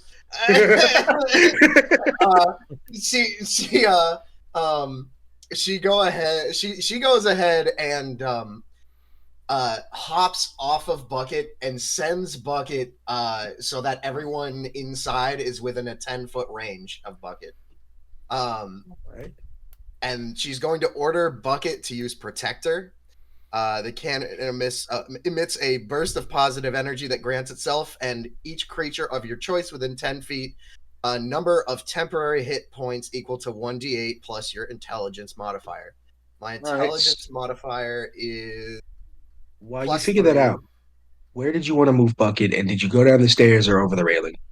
Bucket jumps over the railing and moves within 10 feet of you definitely have enough movement for that. All right. Um Protector. And um, of course, Bucket makes a wee woo bastion sound as they're as they're doing this. Where's my D8? The fuck? Where's my fucking D? There it is. All right. It's right there. So everyone gets 10 temporary hit points. Ooh. All right. All of you can add 10 HP to your override for now. And does Ceres telling Bucket to do this count as an action or a bonus action Nope. or? Ceres commanding Bucket will always be a free action for any of Bucket's movements. You've been with Bucket for a long time. It won't need a lot to understand what you're asking it to do. Okay, excellent. And then Ceres is going to go ahead and use create Eldritch Cannon. Ceres takes out her needle and yarn ball and takes a single bell and pushes the yarn through the ball amazingly fast, and then she she focuses her energy through it, and a golden light streams from all of the yarn that is through the bell, which is now kind of in the shape of like a mini four-legged bucket with a big fucking cannon on it. And Yeah. it turns into a solid piece of metal dressed up with bells, and it has its own little Harlequin hat. Aww. Ring-a-ling, bitch. Yeah. And that is my action, and I believe that my cannon can go ahead and make its action. Yes. I might have to suss that out later. But it is a Force Ballista cannon. That is going to be a ranged attack spell originating from the cannon. At one creature or object within 120 feet, if hit, the creature takes 2d8 force damage. If the target is the creature, it pushes it up to 5 feet away from the cannon. So she is going to. Yeah. I'm going to throw this out there. That is a crowded ass corner you're about to shoot into. Exactly. Yeah. Fuck yeah. Send it. So I am going to target Hops is the bear, right? Hops is the bear, yes. And they're the black dot? Yeah. No, they are the white dot. Okay. Well, I'm gonna shoot at the black dot. That's going to be a spell attack. Which is make based, a save. No, it's a spell attack, so I need to roll to hit. To hit? Okay. Yeah, on the hit. Creature within 120 feet on a hit. Right, make a ranged spell attack. So that means I need to do I've got a +5. And that will be a D&D Beyond. Can you please not glitch out while I'm trying to make a roll? That is an 11 to hit.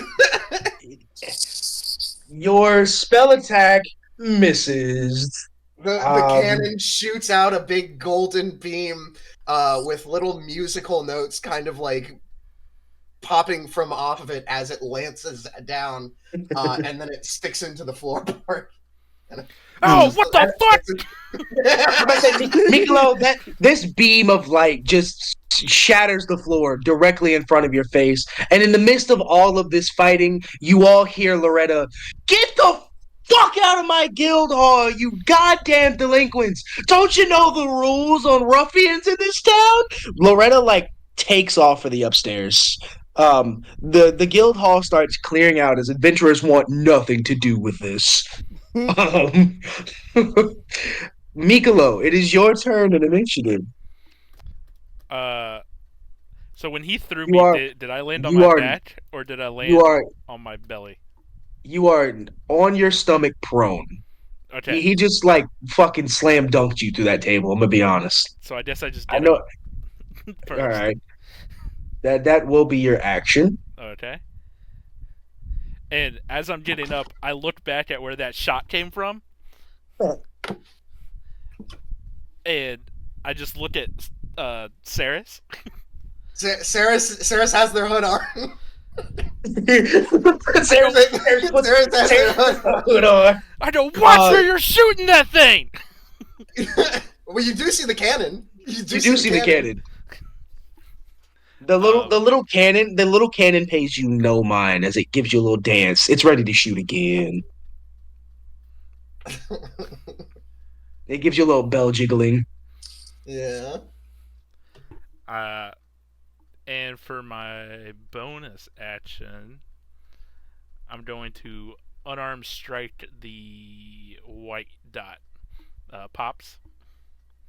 The white dot is Hops. You are about to Hops. punch the bear. Yes, you are punching at the bear. Yeah, I'm gonna unarmed strike him. Is All unarmed right, roll. strike a bonus action? For a monk, it is. Ah. I got a 9 to hit. Again, you punch this wall of fur, and he pays you no mind. He is no longer worried about you. And full transparency, That's annoying.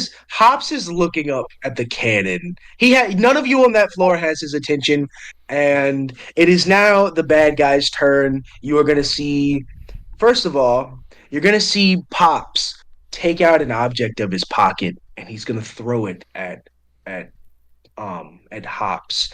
You see him throw a small glowing green orb into Hops's mouth. No. You all notice that Hops, whose overall gentle demeanor, starts getting a little aggressive. You start to see Hops swelling in size as his eyes glow green, and then you see Pops hightail it. Pops literally fucking does his best to take off. Okay. Luna, Opportunity attacks. yeah, but say Opportunity attacks all around. Luna, Tyrum, and Bucket all get opportunity attacks. He's gonna make it to about. That is a 24 to hit. All right, Michaelo, so I don't recall shit. how to roll for that.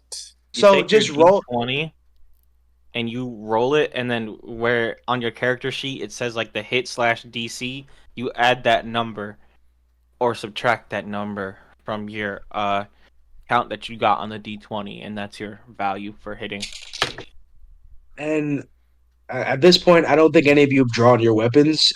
So Luna, you'd probably just make an unarmed strike roll unless Mhm. you have a weapon in hand. But I have Um, two, but they're sheathed. I don't think I'm trying to kill anybody just yet, so I'm gonna continue with unarmed strike. Alright, And I rolled, I rolled a 12 for the D20, and then you said add 3. What was it? So it says unarmed plus 3, so just add 3 to that. yep. Yeah. Okay, cool. So what number did I say that was? It doesn't matter because it didn't hit. Luna, you whiff the rabbit as he quickly hurries through. But Tyrum, you smack the shit out of that rabbit. How much damage does Pops take? Take 4. Hell yeah. As you punch Pops in the back of the head as he runs past you, he just yells back, "I hope your swing gets a little tougher." Hops isn't gonna be happy. He's not gonna be nice for too much longer, you fucking twinks. And he hurries towards the stairs. All three of you are surrounding Hops.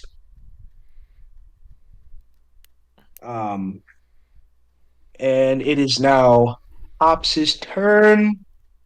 Hops is pissed. Hops is glowing green, and honestly, something about Hops is looking a little demented, a little demonic. He looks to be drugged hard, and whatever he just took is making him very aggressive. Hops is going to get 2 attacks, and that is Luna does a 19 hit. Yes. And Tyrum does a 10 hit. It does not. Do you have a shield, good sir? I do have a shield. The giant bear swings his hand wildly as the claws scratch off of your shield. But Luna, he looks at you and he takes a bite out of your shoulder. Luna, you take 9 damage, 9 piercing damage, and roll me a strength. All right, so I'm trying to recall how to add health and subtract health. So I'm supposed to be getting a +10 from Simon. So it doesn't entirely do any damage to me, but how do I add and subtract that? You should be able to just add it at the top of your character sheet. Give me. Because I'm on D&D Beyond at the moment, and I'm looking at the character sheet to see my armor class. I see my initiative. Right. It says heal damage. It says what? It says by your hit points. It says heal at the top and damage at the bottom, and then there's a blank bar in the middle. Right. I don't see that yet. So I see the actions and everything, abilities, saves, stuff like Are that. you doing it on your Too phone? low. I am doing it on my phone at the moment. That would be why. That's why.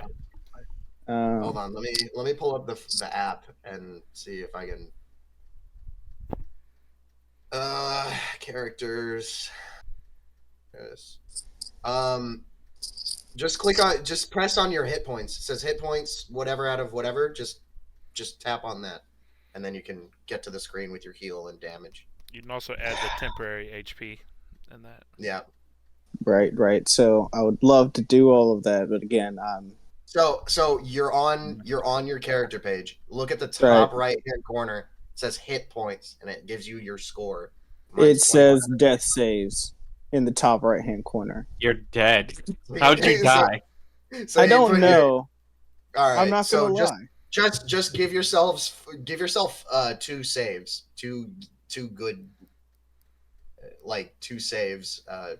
2 saves. And then it should get you to 1 HP. Josh, you're in D&D Beyond, like on the app on your phone, He's on the app. and you have your character sheet open, right? Yes. He accidentally killed himself. He needs to. I'm not certain how. Hell yeah. But did you put the saves in, Josh? So it says death saves, and I see the successes, right? Success, and I yeah. see Yeah, put the successes in. right and heal. Mm-hmm. Now I have some health. I got it now. Yep, I see my health now.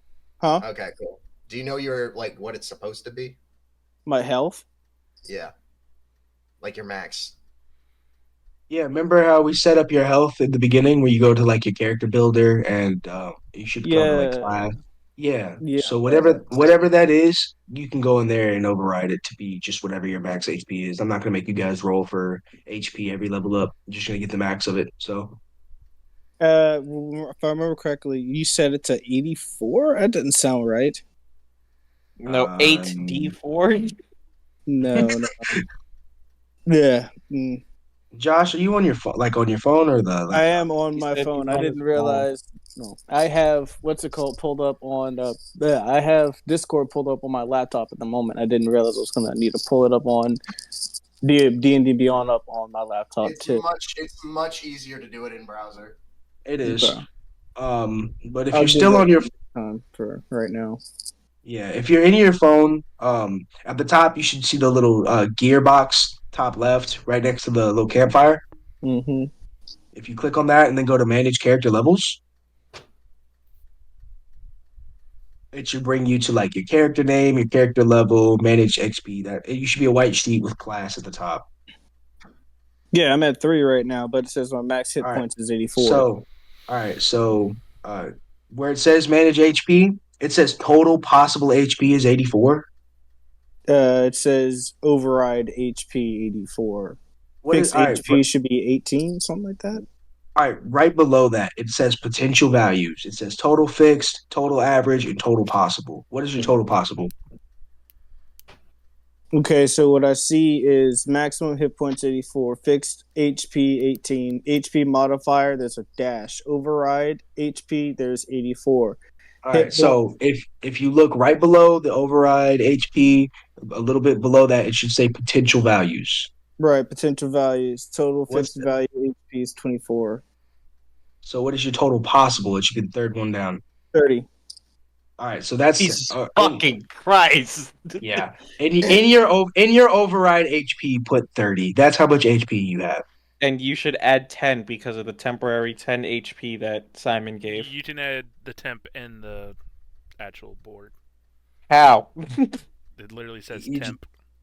Yeah, it does. But you know, Right we've next already to gotten here. current slash But stats. making sure his HP. Wait, Josh, what level are you? 3.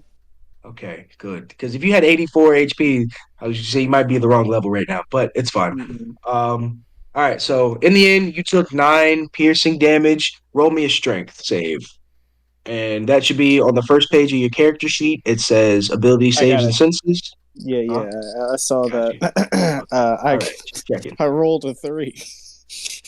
Joshua, not only does Hops take a chunk out of your shoulder, he lifts you up by your shoulder and slams you into the ground a lot harder than he just put Oh Michaelo through my that table. god. You are now prone. That is the I know end that of move. Hops. Okay, That so is how much damage did I take from being slammed into the ground? nope. You're just prone. You don't take any damage for the slam. Okay, cool. Yeah, no, the bite is really what hurt you. Tyrum, it's top of initiative. Um, Hiram draws his war hammer, Yes. and he says, "I guess it's time to get messy." Um, and he's going to. Okay, so how do my spells work? Do those just take the action slot? Yep. So if you burn a spell, every spell should tell you how much it costs for casting time. So I some of them are see. yes. So if you have like an action spell, you can use that as your action. Some of them are for bonus actions, and some of them are longer than that. Hiram uses Hunter's Mark Ooh. on um on Hops. That's his bonus action. Um, and let me Also, see. I should tell you now, since you are a paladin, we are playing 2014 rules. That means you can smite on every melee, That's and amazing. so long as you have spell slots.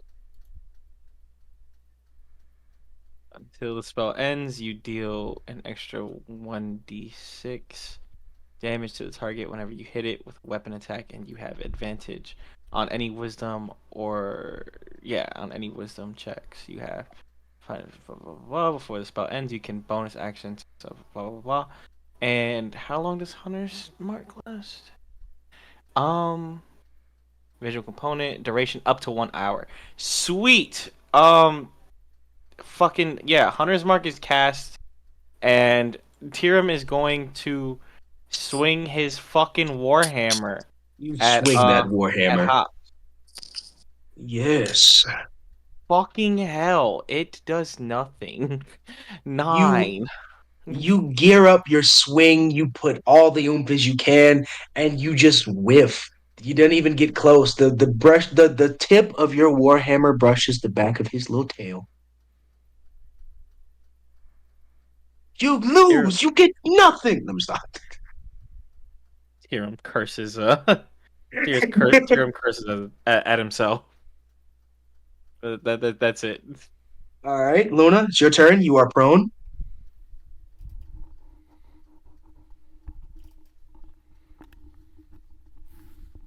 Josh is dead. God Josh has He's is forsaken muted. us. dead. Did he actually Hello? get thrown to the Hey, Yeah. No, yeah. no, I'm not dead. I'm not dead. I'm still Hey, alive. Whoopsies. I Ryan, was talking you're to myself. hilarious, Ryan. Huh? Oh, God. I said, Ryan, you're hilarious. I get up. That is your action. And I ready myself for what comes next. Your arm profusely bleeds as the bite marks slowly. The blood just slowly runs down to your elbow. You just watched Hiram whiff the bear, and Mikolo is behind him, being the best hype man he can possibly be. I sit there and just go, my fucking arm. Shit. And that's it. All right, Michaelo, or no, Ceres, it is your turn. All right. So is Pops running up The towards stairs, me? absolutely, he is. Uh, Pops is pointing at you. I'm gonna catch you, gnome, and when I get up there, I'm gonna make you tell me everything you know about that bastard Kade Kunningtale. you know what Ceres is gonna do What is is Ceres gonna do? you know what Ceres is gonna go ahead and ooh. Well, first of all, Bucket is gonna go ahead and shoot at Pops with a force ballista. Oh, actually, hold on. Yeah, just another force ballista, and that is going to be a uh, let's see, 19 to hit. It hits. All right, and they are going to take 2d8 force damage. That's going to be 8 on the first and Holy 8 on the shit! second. 16 Oh force shit! damage. And then they are going to be flung into the wall because they are forced 5 feet away from the cannon. Oh, If you want to, nice. if you want to figure out some damage for that or not, I don't know.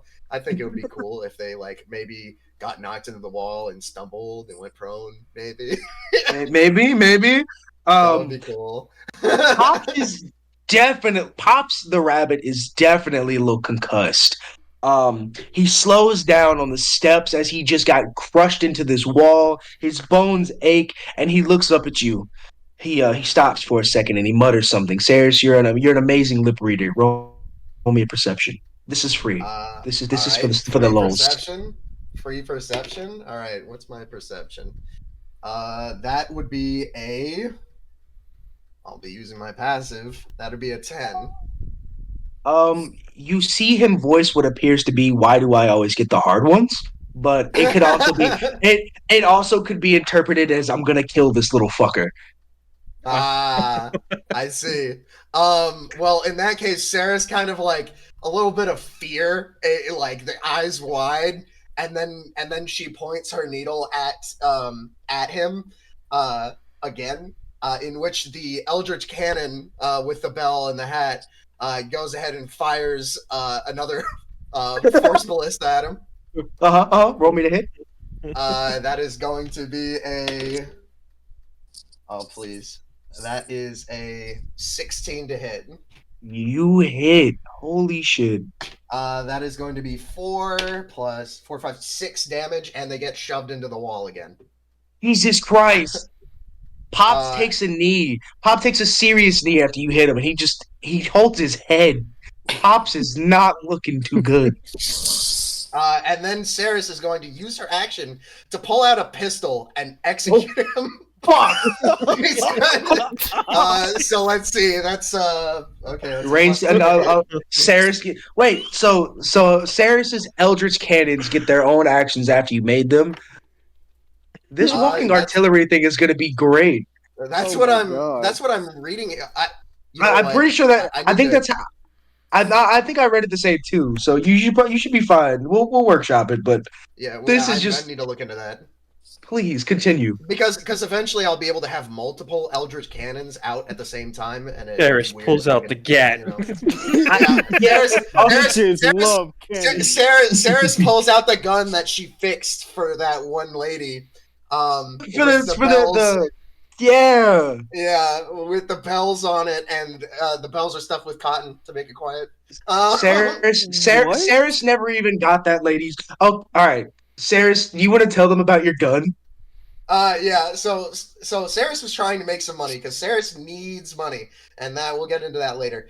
But so she went to somebody working at like a gun stand because in Dusty city, coins.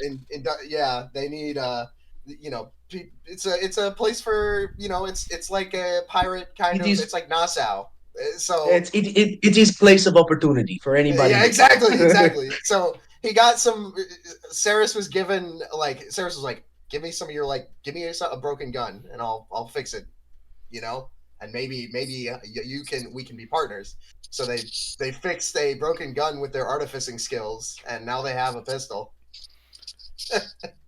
Wow. That All right. that sounds like it's gonna be very useful for me. So that is a 18 to hit. Oh my goodness. And All that's right. gonna be 1d10 Ceres, plus 2 Ceres, don't even worry about it. How do you end him? damage. Fuck, Pop's gonna die. That's crazy. Fuck! I can't do non-lethal damage with a ranged weapon.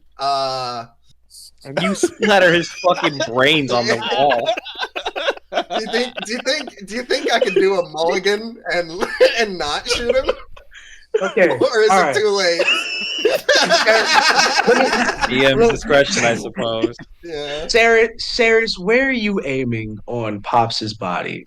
Where are you aiming? Ceres wants to get this prize for Kade. So she's gonna shoot him like in one of his legs so he can't run. Ceres, you shoot Pops in the leg and he falls down the steps. He just rolls the rest of the way down. And you see him hit the bottom like a Bugs Bunny fucking gag reel as he breaks one of his teeth on the bottom floor. Oh God. He is not dead. He is unconscious and he is bleeding out. Without further medical help, who knows what'll happen. But for Ceres now, is going to use her movement to run down, and will use the next turn to stabilize or something. okay. How much movement? How much movement do you have? I only have. God, this is terrible. But let me find it. It's not good. Oh God! Call an ambulance! Call an ambulance! But not for for me. me. Side note to everybody, you just watched this little ass gnome with full innocence on her face literally fucking kill a man without killing a man. It just fucked him up. God damn! Ceres. Oh, 25, Tyrum's 25 feet. All right, Tyrum- Ceres, she gets about here. That's a whole lot of feet. 5, 10, 15, 20. The squares are small. I'm being a little generous. Yeah. Put me. I can use my next turn to go try and stabilize him. Tyrum's getting ready to wrestle a fucking bear. Ceres, do you have anything my else you'd like to do? Michaelo. Ceres like looks at the gun in her hand and like a shiver of weirdly pleasurable to have that power in her hand, but also a little bit disgusted at herself for feeling that. Kade rings out in your head from the training that you've been through, and the one thing that really echoes to you is, Ceres, you never draw your pistol unless you're gonna use it. That is the way of us information brokers. Always better to be ready to live instead of fearing to die. And that voiceover echoes from your training sessions. Ceres closes her eyes for a second and nods before taking the next step into the next turn. And my turn. All right. Michaelo, you're up, sweetheart. You've been thrown through a table. You won an arm wrestling contest. Your odds are 50-50 today. I'm going to be honest with you.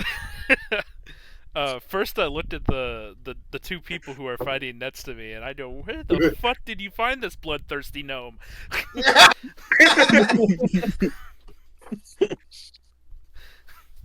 Tyrum, Luna, y'all are just awestruck? Tyrum is I'm staring pretty at the bear. awestruck. Tyrum didn't fucking hear the gunshots or anything because he said just they're hears- silenced, right? If anything, I guess Tyrum heard the body like thudding down the stairs. But again, he's focusing on the fact that he's fighting a fucking roided out bear. The raging bear sees Pops' body hit the floor, and he lets out a very loud roar. Yeah, the whole bear-like noise that I'm not going to attempt to do. Uh-huh. Oh, it's a bonus action to control the Eldritch Cannon. Okay. All right. So you'd get one action for Ceres, bonus action for the cannon, and then Bucket just follows in initiative. So that's pretty fair. Plus, I don't see the little Eldritch cannons leveling up a whole lot, if I remember correctly.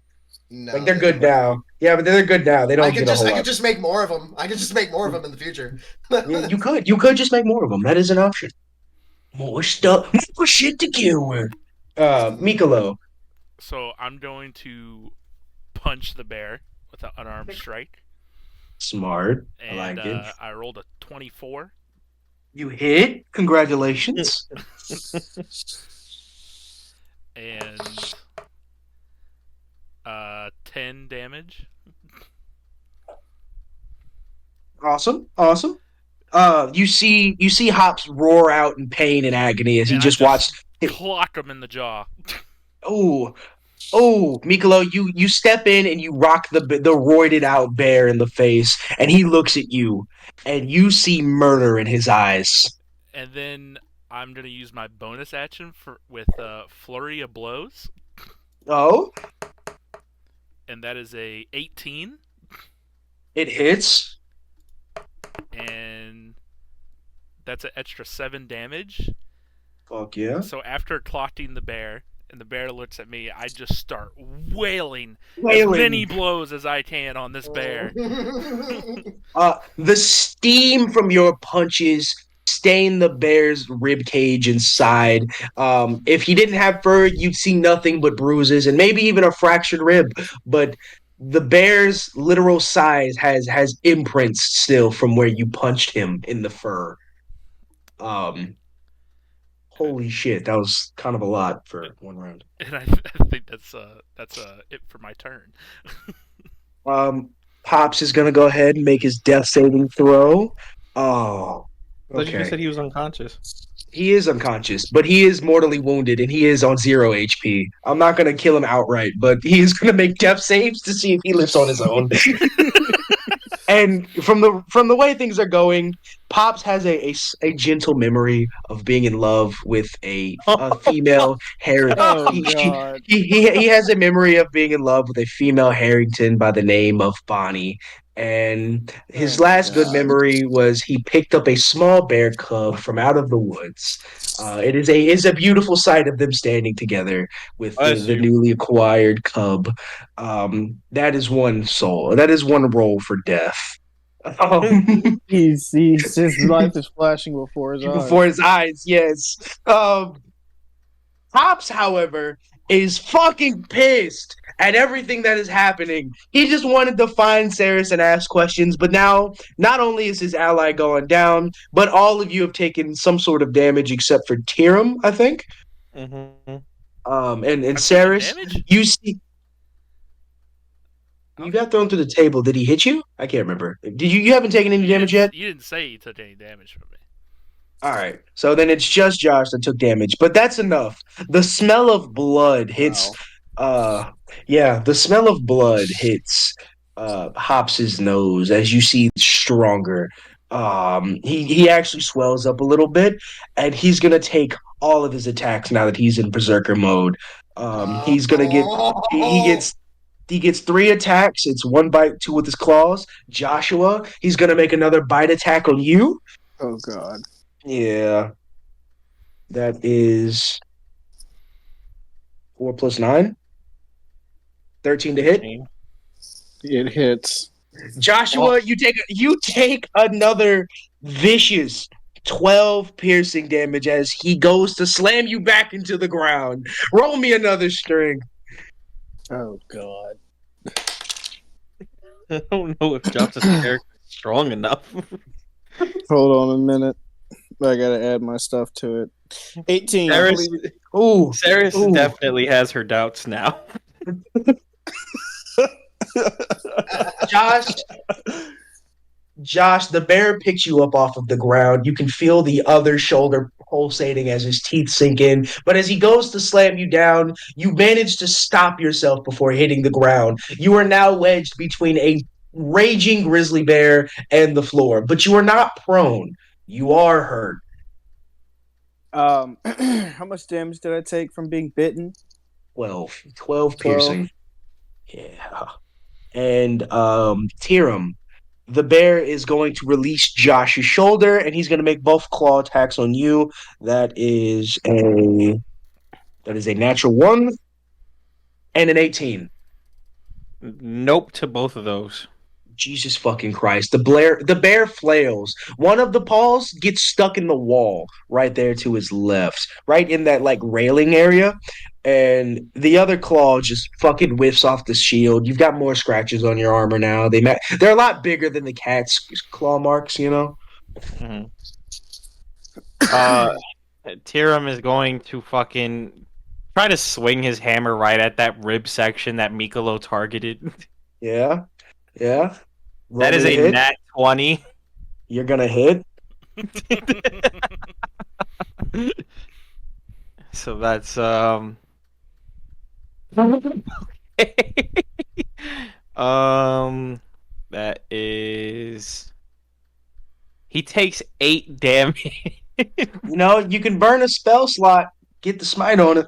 Fuck it. Yeah, bonus action. He's going to thunderous smite. Oh. All right, so the way Thunderous Smite is worded, you need to make a melee attack after you cast a spell. So Uh yeah, if you okay. can't, I'll let you cast it first as a bonus action though. That's usually the way that works. It's bonus action to cast, and then you melee to hit. Okay, so I'm sorry, I was a paladin in my last life. we're gonna roll the 2d6 of damage for that. Oh wait, give me a strength. Straight save. Well, he's Yeah. strong as fuck. That's a 23. That was a natural 23. Okay. Um so what's it called? You obviously don't get pushed away, but as Tyrum lands this devastating blow to Hop's ribs, you hear a thunderous crack that can be heard all throughout Dusty Coins. Yeah. Go ahead and yeah. I'm gonna And that is an extra 4 damage on top of the 8. So that's 12 damage in total to Hops on the crit. on the crit. Ooh. Ah. Ops. Ops chokes up blood as he feels his ribs crack. The anger in his face can only be described as what I imagine Onis look like. Like think like old school Japanese Oni art, where he's just pissed off. His frown is so down it probably touches the ground. Tyrum, is that all? That was my action and my bonus action. So yeah. Luna, I believe you're up. Both of I your use shoulders are leaking blood. I use one of my wild shifts, Oh, wild shapes. okay. Describe to me what you turn into. At this moment in time, I'm a little bit pissed off at the bear, so I think I'm gonna turn myself into a bear as well and just start swinging on him. Interesting. You've got So what I need to know about that though is when I transform into a creature, are my stats they become the creature stats. So right? if you have a what is it, black bear? Panda. Eh, panda. I said panda. So I'm gonna send you this stat block. You assume the creature's HP, you assume the creature's stats, and you assume the creature's actions. Um, I sent it to you in our Discord. And yeah, not that one. That's Bucket. Wrong one. Which one did you put it in? I'm gonna send it directly to you Oh. if Discord will stop being silly. Uh, But yeah, you now have the stats of a black bear. You can make those actions, and whenever you roll your saves, you'll use the stats of the black bear. Then, if your HP runs out, you just shift back, and any Oh wait, carryover. he had What? Hunter's Mark. Yeah, he did. So that's an extra d6 of damage. Roll me that d6 of damage. So that's a 3 added to that 12, so it's 15. He takes A total of 15. All right. Pops is pissed off and unusually hurt, but Hops is still going pretty strong, guys. Joshua, Hmm. when the HP of that bear runs out, you just shift back, and any carryover damage will take from your direct HP source. All right. All So right. if so if you take like 25 damage and the bear only has 19, you'll take 6 damage to your character. All right. That that sort of thing. That was your action to shift. Um, Ceres, and you are up. Hey, bud. Ceres is going to go down the stairs, and because I don't have a healer's kit, I'm not going to attempt to stabilize because then there's a DC check behind it. So what I'm going to do instead, Love you. Put one last bullet in him. yeah, Just finish him off. Finish him off. I'm going to cast. Well, okay, nobody's looking at Ceres right now, right? No, yeah, they're struggling. The guild hall is pretty much empty, and the rest of our melee fighters are in fact entangled with a raging bear. I'm not gonna say anybody notices what you're doing unless they want to roll for it. All right. Well, Ceres is going to. I am going to try, and I'm going to keep them like passed out, but I'm going to reach into a bag uh Ceres is going to reach into a bag strapped to her belt, and then if somebody where's my fucking D20? If you have a passive perception that is higher than 15, then you hear a few faint words in Gnomish, and I cast Cure Wounds. So they get 1d8 plus 3 hit points back. Bless you. Hey, about so they are Mario? gonna get 5 HP back. All right. You see Pop stabilize.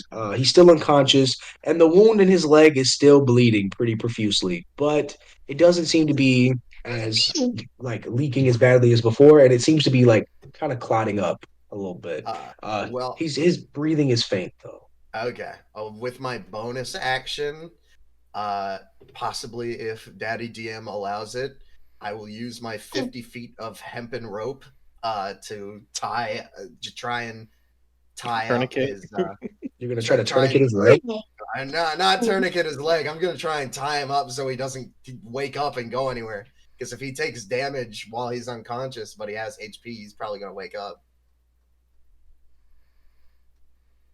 I All right. help What are you trying to tie him to? I help you. Oh, I'll tie him. I'm just going to hog tie him. I'm gonna bound his hands and feet, bind his hands and feet together. Do me a favor and roll me a medicine. All right. That is a Okay. 11. I promise. I help. No, wait. Interesting. That's a You hog tie Pops, who is still unconscious. Is it like he's on his stomach, his legs and hands over his back, or is he yeah. That's okay? exactly it. All right. You hog tied Pops. Bucket the cannon is gonna go ahead. It's like over everyone. Is the bear really is Hops really tall right now because he's like berserker mode? Roided out, yeah. But I let it be known that Luna and Tyrum are both pretty tall. He towers over them a foot, but it's close. Okay. Well then, Bucket is gonna go ahead and once again cast Protector. Okay. So that's going to be everyone gets temporary HP equal to my modifier. Does that stack or does it wipe out It's the 10 that I already got? Here. It should stack. It's temp HP. I'm just giving you temp HP. Yeah, he's just Okay. filling you up. But when you after your next short or long rest, the HP disappears. Yeah, it goes away. Gotcha. So that is a 7 plus my intelligence modifier. 7, 8, 9, 10. 10 temporary HP onto you. It stats with the other one, too. Tyrum is enjoying this. You said how much HP? 10. 47. 10 temporary Okay. HP.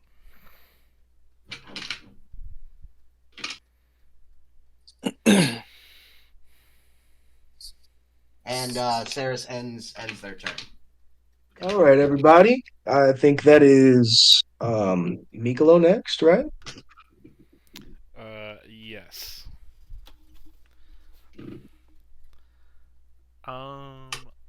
I am going to unsheath my sword. Take out my gun! Take out my gun! Okay. And I'm going to. Does a 14 hit?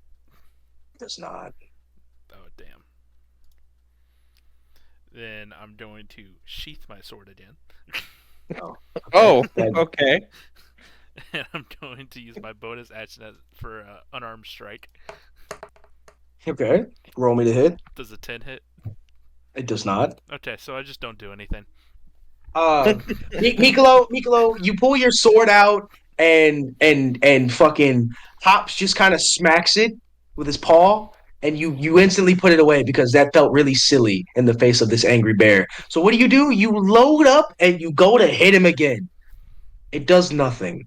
The bear is pissed, wounded, and frenzied. It is now the enemy's turn. He's gonna roll to bite you, Michaelo. Uh-oh. Does Michaelo does a 20 hit? Yeah. You're a bitch. Wait, I do have to ask you a question. Yeah. So, I have shell defense. It says you can withdraw into your shell as an action. Never mind. Yeah, if it's an action, you can't do anything. If it was a reaction, you would be able Let's to. just know what cheese from. Seller, I said you could have some. Yeah, bud. so a Go 20 get it. hits. Michaelo, the bear takes a wallop of a bite out of your shoulder, and you feel your shell crack a little bit. Roll me a strength Roll the save. fight for everyone. Strength save.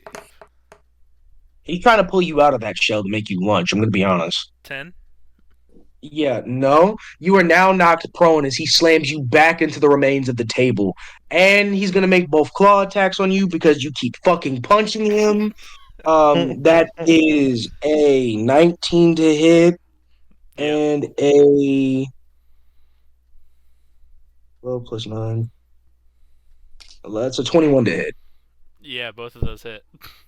So in all, you take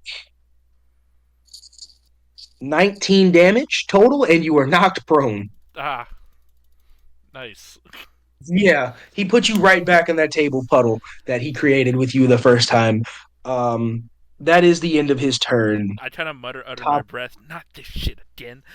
The bear like clenches his jaw on your shell. He mutters back, "I'm gonna turn you into turtle soup." Oh, That's hell. not concerning. So one more time for the thunderous smite, I have to ready it beforehand. Yeah, so it is a bonus action, and of course you can Right. use it as a bonus action. But the spell Okay. reads on your next melee attack is when it takes effect for the damage and the strength save.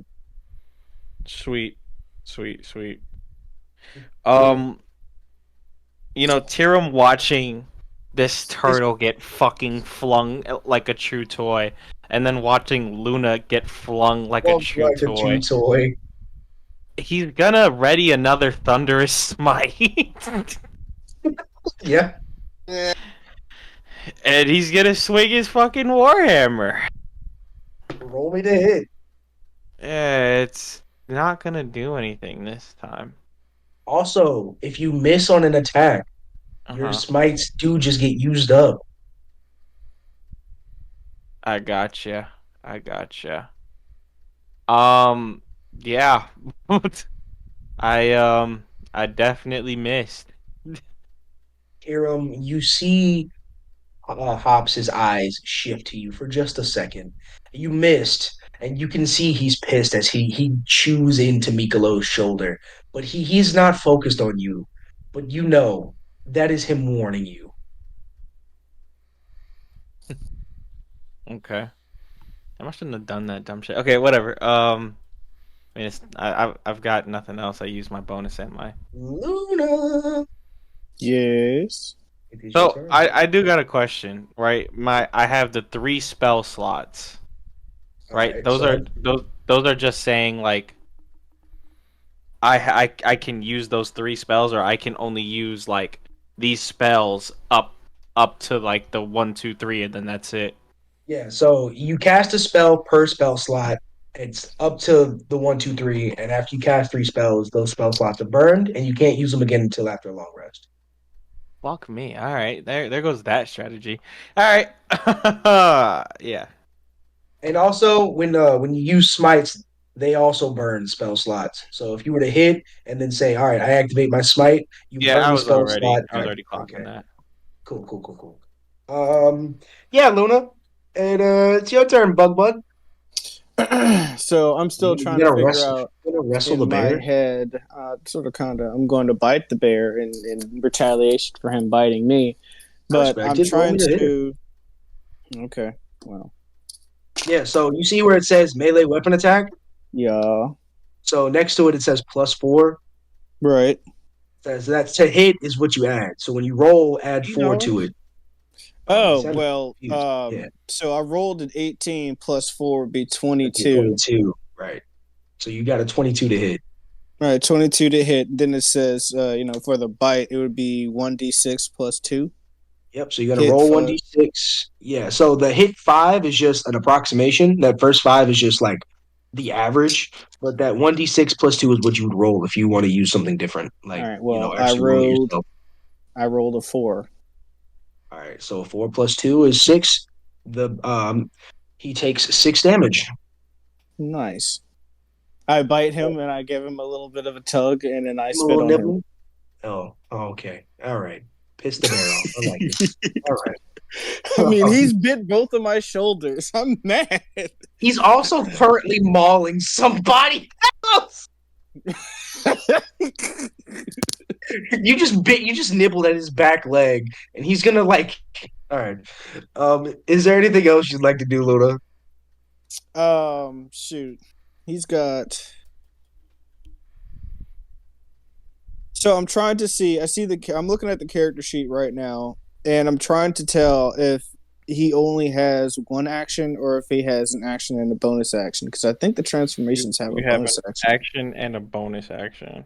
Right. But as a bear, you don't have any bonus actions because you're a bear. But it Right. does read multi attack, so you get to make 2 attacks: one with your bite, one with your claws.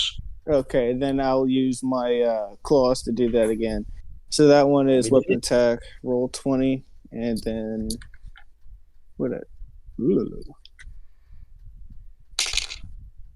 Oh, natural 20 plus 4, Ooh, 24.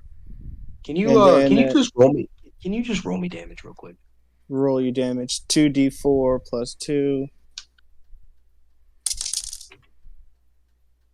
2. And so that's at 6. And then you double that to 12. Oh, shit. Okay. Say that again. How do you finish him? How do I finish him? Fuck. Oh, okay. Well, I bite the back of his neck and I proceed to tear part of his spine out from his back. Not fully, just partially. You actually just killed Hops. Yeah. Tyrum You said that so casually. Yeah. Tyrum is taken aback by the viscera. The savagery. Well, gents, that does conclude our combat. You have Ceras quickly rifles through Hobbs's pockets. okay. Roll me, roll me a flat d20. All right. That would be a 19. Simon, you were so close to something critical. Instead, you got a bust. You pull out a small picture of Pops, and Bonnie. It says it's signed at the bottom. It says "Love yours, forever your ride or die," and you pull out a small satchel of 3 silver. God damn it! Fuck. All right, so we're out of combat. Yes. Joshua, you were still wild shape into a bear as you tear into fucking Hops. Pops is hogtied. Tyrum, you missed a lot of those attacks. And at the moment all of this is happening, this adventure guild has been empty for a little bit.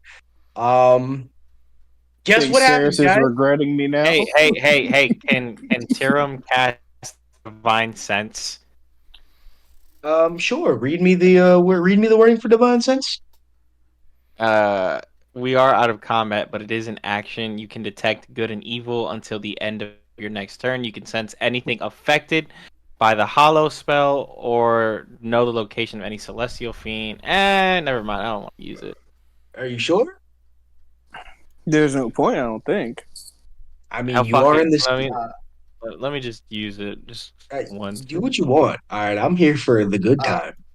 Ceres loads up Pops onto Bucket Into and starts bucket. moving towards the back of the guild hall, maybe somewhere a little bit out of sight. Does All right. Tirum see anything within 60 feet?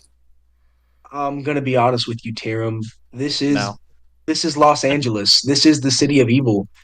You actually take 1d4 of psychic damage because of the mass amount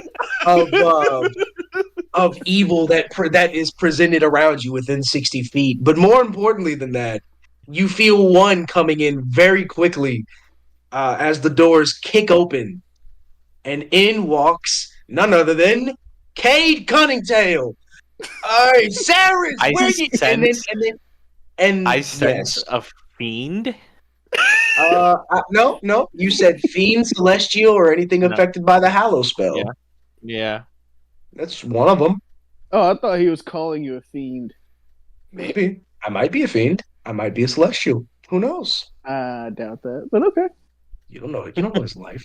Uh, at the same moment, you flash your divine sense as Ceres is dragging Pops's unconscious, hog-tied body up the stairs on Bucket. In walks one Kade Kunningtale, 30 minutes late to the party. Ceres, did you make any friends? And mid sentence, he stops. I don't hate Jade. He looks around for a minute. Also, guys, you all notice that Cade walks in with a big ass dog. It is a Chow Chow on a leash. Cade quickly assessed the situation and he just calls out, Ceres, I remember telling you to make friends. Are you sure you're in with the right crowd? Ceres smiles at Cade and nods emphatically. Tirum looks at Cade and looks back at Ceres, looks at Cade again, looks at the dead Hops, and then looks at Pops who's bleeding out on the floor. And he just points his warhammer at Cade, and he says to Ceres, "You work for him?" Ceres looks at you and just kind of like crosses her arms and slowly shakes her head yes. Tirum puts his shield on his back and his warhammer back, and he says, "I want no parts of anything that has to do with any of this." And he gets ready to exit the venue. As you start making your way down, you all hear Cade's maniac laugh. Sorry, guys. It slips out sometimes. As you attempt to walk past him, he puts his hand on your arm and he says, "You know, friend, I told you to wait here for a good reason." Um, he pulls out a small trinket, and it is the new and improved holy symbol for the Church of Fate and Fortune under the rule of Kybrum. Who's He Brum? hands fuck man, you keep all right. It's Kuzbrum. It's Kuzbrum. It's Kuzbrum. I fucked It's this been up Kuzbrum literally. for It's like been half a year. Kuzbrum, and I still fuck this up. Cade calls him Kysbrum to just because he doesn't like him and does not care. No, I'm not allowing you to work this into canon. You need to be smart. Kuzbrum. He hands you the artifact from Kuzbrum, and he says, "You know, I read something a little earlier, and I thought a man of your caliber might be interested in this. And he taps your armor. Right behind it is exactly where the artifact that he stole from you earlier is. But he doesn't take Yeah, it. but He I just got tap. that artifact back. Yeah. Yeah, yeah, no, Okay. he's tapping on your person where it was the first time because Hiram he knows what that Tyrum artifact means to you. snarls with disgust, and he looks at just the symbol, and he's like, "I can get that at any fucking 2-bit missionary use peddling around that false fucking hope." Tyrum says, "I'd suggest you move your hand off my chest and let me leave." Cade looks over at Ceras and everything that just happened. Well, I hate to inform you of these two very vital, important information details. The first being that you cleared out an adventurers guild in the middle of Dusty Coins. I must inform you that that does, equate to death in the city. And if you want to make it out of the city alive, I suggest you just come with me now. And then he hands you the symbol and he says, "Besides, you've got bigger fish to fry this evening, and I'd really appreciate your help being there." He smiles at you. Tyrum looks at him again, and he kind of complies, but he says, "Fine, we get out of here, and after that, you tell me what I want to know, and I leave." Seeing as I just helped get rid of these two idiots who were tracking you down the whole day. Cade throws his hands up. I wasn't worried about those two idiots. They were fun to fuck around with, but I wasn't worried, per se. He looks at Ceres. "Ceres, sweetheart, this is quite a commotion. I remember telling you to be pretty stealthy about this. Grab your friends and come on." Ceres rolls As her eyes as soon as you grabs roll her your cup. as soon as you roll your eyes, you all hear Aarakocra cry out. Ooh. Remember how I told you at the beginning of your No, I session Walking remember zero? the over the Eric city. Cochran. You I just didn't cut hear out. what you You just said. cut out because you're Oh, screaming. guys, am I Simon now? You are Yes. Could be. Simon now. You all hear it. Alarms going off. Cade looks at you all. "Please do follow me quickly because we don't have much time to get away from these fuckers." And Cade starts hauling ass down the street with the dog.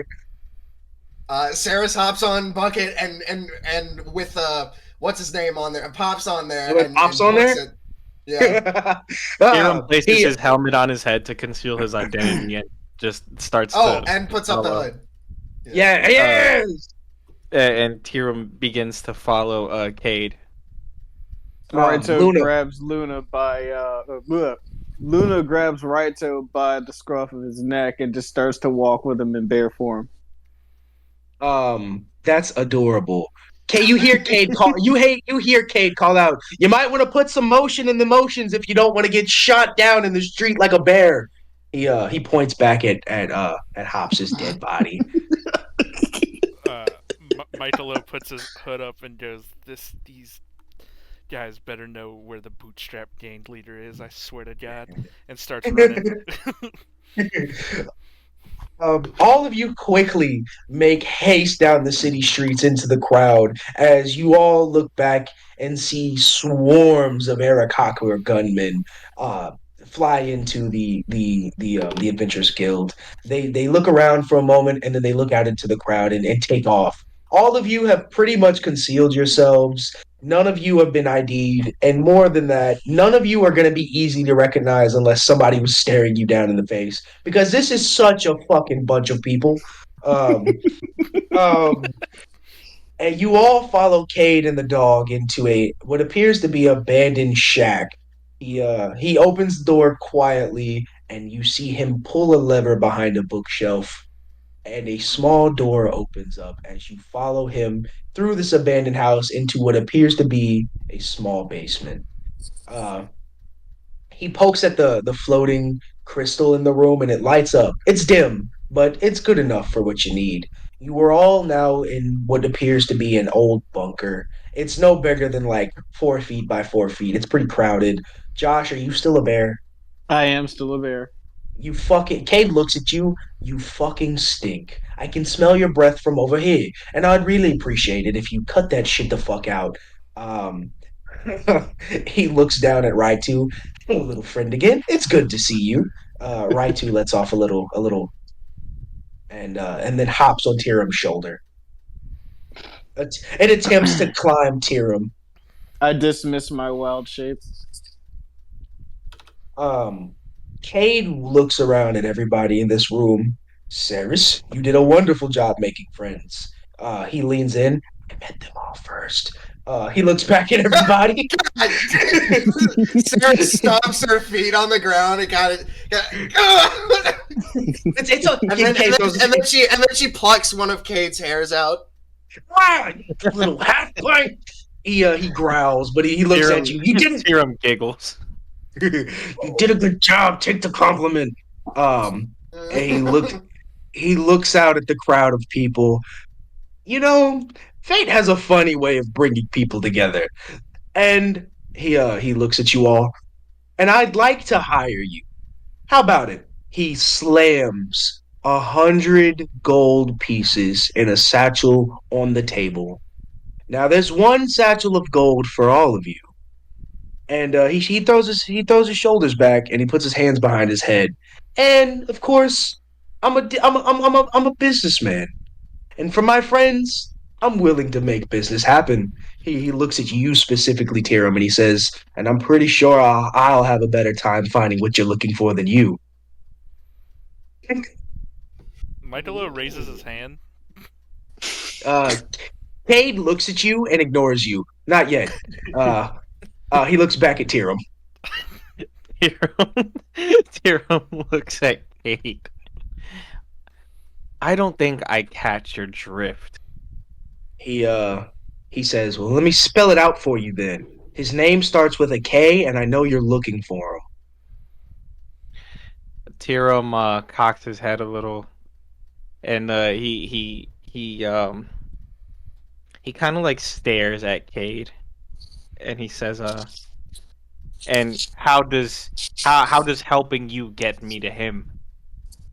He says, "Well, if you follow me as my bodyguard on this fun little adventure, I'm sure two high-end business people will run into each other eventually.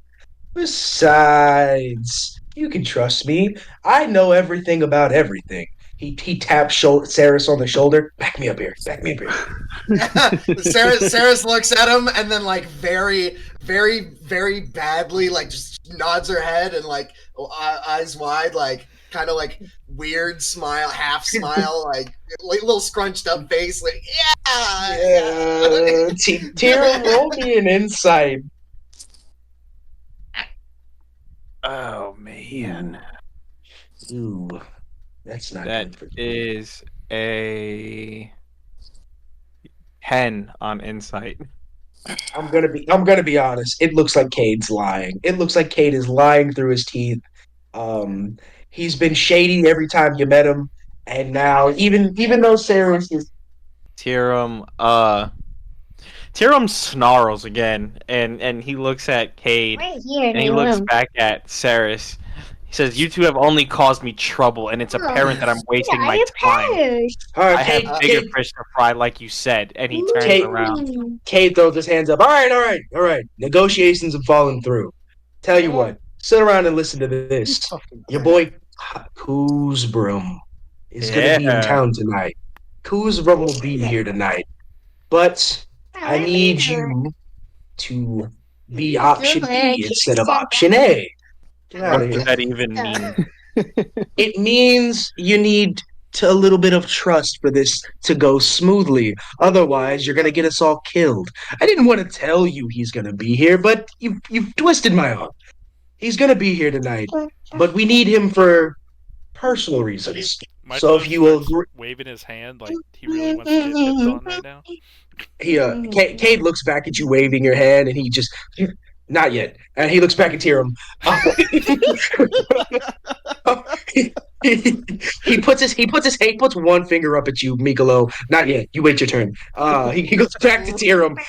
Can't you see Daddy's working here? But yeah, he looks at you, Tyrum, and he says, "I need you to agree that you won't act rashly, and that you'll follow the plan.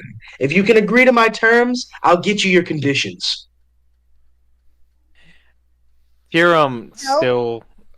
still frustrated and inquisitive. And why do you need him? Why do you need me? And what am I doing He's for you? fine. Because if I'm just gonna be some Why? cannon fodder for you to throw, I'm not gonna waste Ooh. my time. He Kate is taken aback. I'm hurt, good sir. I don't ever burn my friends into the cannon. That being said, you Hiram's don't get disgusted when you say when you refer to him oh, as your as your friend. friend. Yeah, Tiram's. I am no friend of In yours. his eyes. Cade smiles. Any friend is a friend that gets paid. He looks at you though and he says, "You don't get to know the big plan until I know you're gonna agree to be a part of it." He looks back at Big Michaelo, guy. and while that unjustly kind gentleman over there thinks about my proposal, what can I do for you, Turtle? Because this is the second time I've run into you today, and both times you've been pretty annoying. What do you want? I gave you what you want in the alleyway, and I told you where to find them. And then you killed both of them in the Adventurers Guild, with the exception of the rabbit over there tied up. What can I do for you, Michaelo? Ceres holds up a board to Tyrum, written "gave him what he wanted in the alleyway," and then bumps her arm against him a couple times. Tiram's frown wavers just a little bit, and he gives another nod, like he enjoyed the joke, but he doesn't want to say it. Yeah. Ceres, as you raise your board up to Tyrum, you actually feel Cade's tail brush against the back of your head, like a little head smack. You know. Yeah. Like this. Yeah, so Um, my question is, why'd you have me wait there? Well, you see, I was gonna use you as cannon fodder, but it seemed to have worked out in your favor. So you took care of the. You seem to have taken. Tiram still has his helmet on, but his eyebrows are raised now. I looked at You know, Tyrum I and don't think I was the cannon fodder. Cade laughs. I'm kidding. I'm kidding. There is no cannon fodder in this room. And then he looks at Raitu.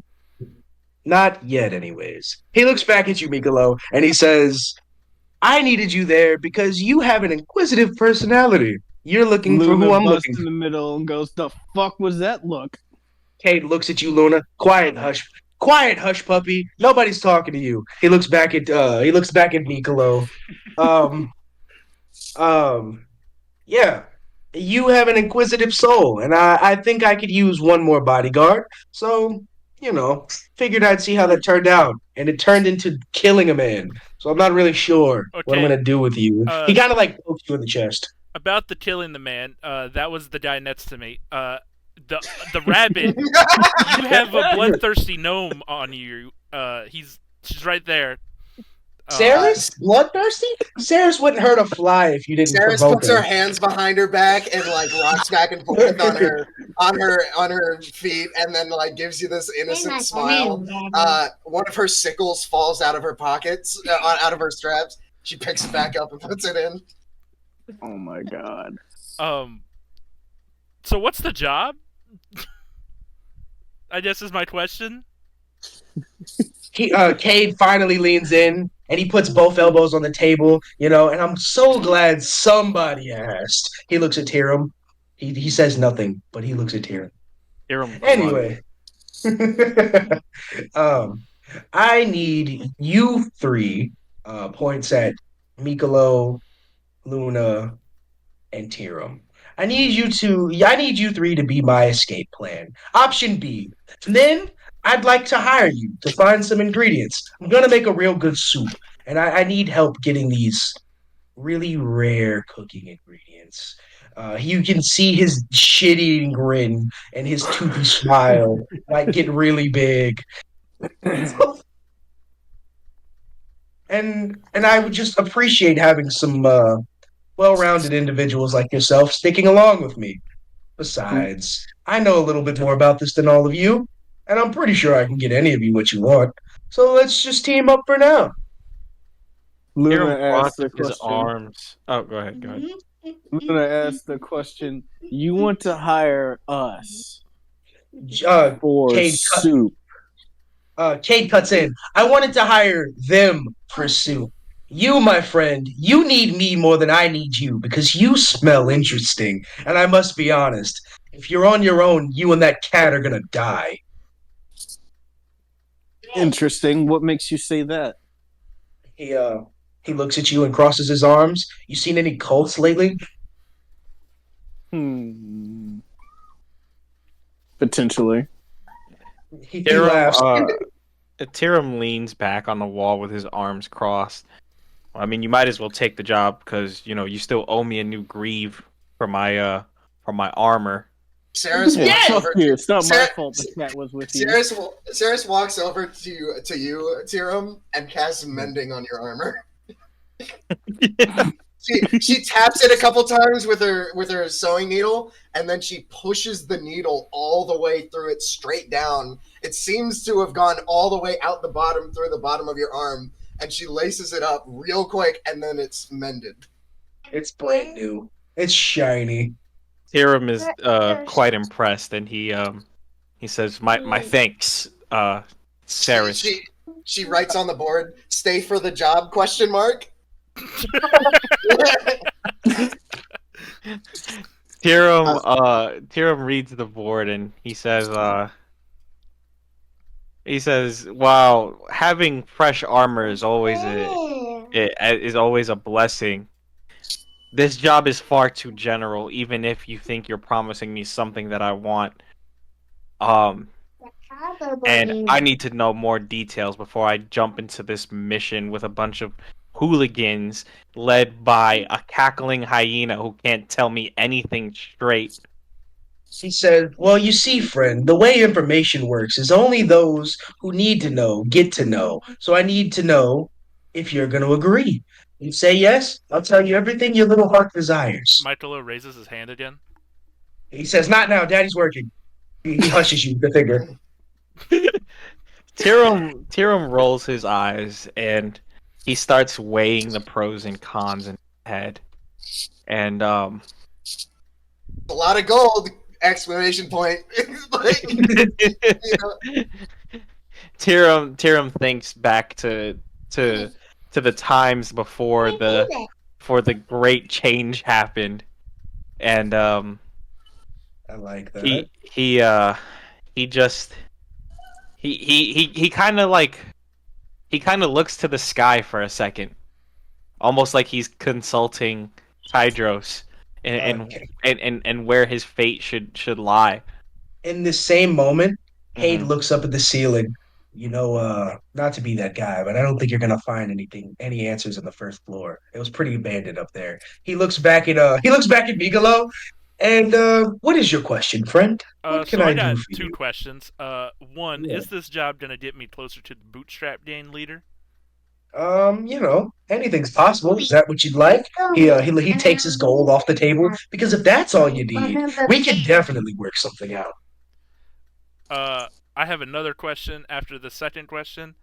My Kate is second, like scratching. Kate is like pulsating his eyebrow. He is so annoyed with you. my second question is, are we going to a place where there's pizza? Cade looks you dead in your face and he says, "Pizza is a myth. It only exists in legends, and I've never seen it in real life." On to the next. Hiram subtly is thinking to himself, "We're all gonna die." I'm that's I've had pizza. My last question. Cade cuts you off right there. If you've had pizza, you're gonna stay with me anyways because you smell like business venture. Okay, my Wow. third question is, you took the gold off the table when I said that I wanted to know the Bootstrap leader gang, but I would still like some gold. He says, but do you want the gold more than you want the information? Because, as I told you in the alleyway the first time, my information comes with a price. Hiram slams his hand on the table and he says, "I'm in, but I want all the details now." I kind of look at him and I Ceres go, claps. "Hey, he's answering my question." Tyrum said what? Tyrum slams his hand down on the table and he says, "I'm in."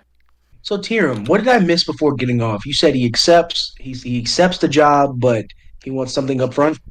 Diamond. Information Oh yeah, I didn't hear that And- part because somebody. and half of the payment. Whoa.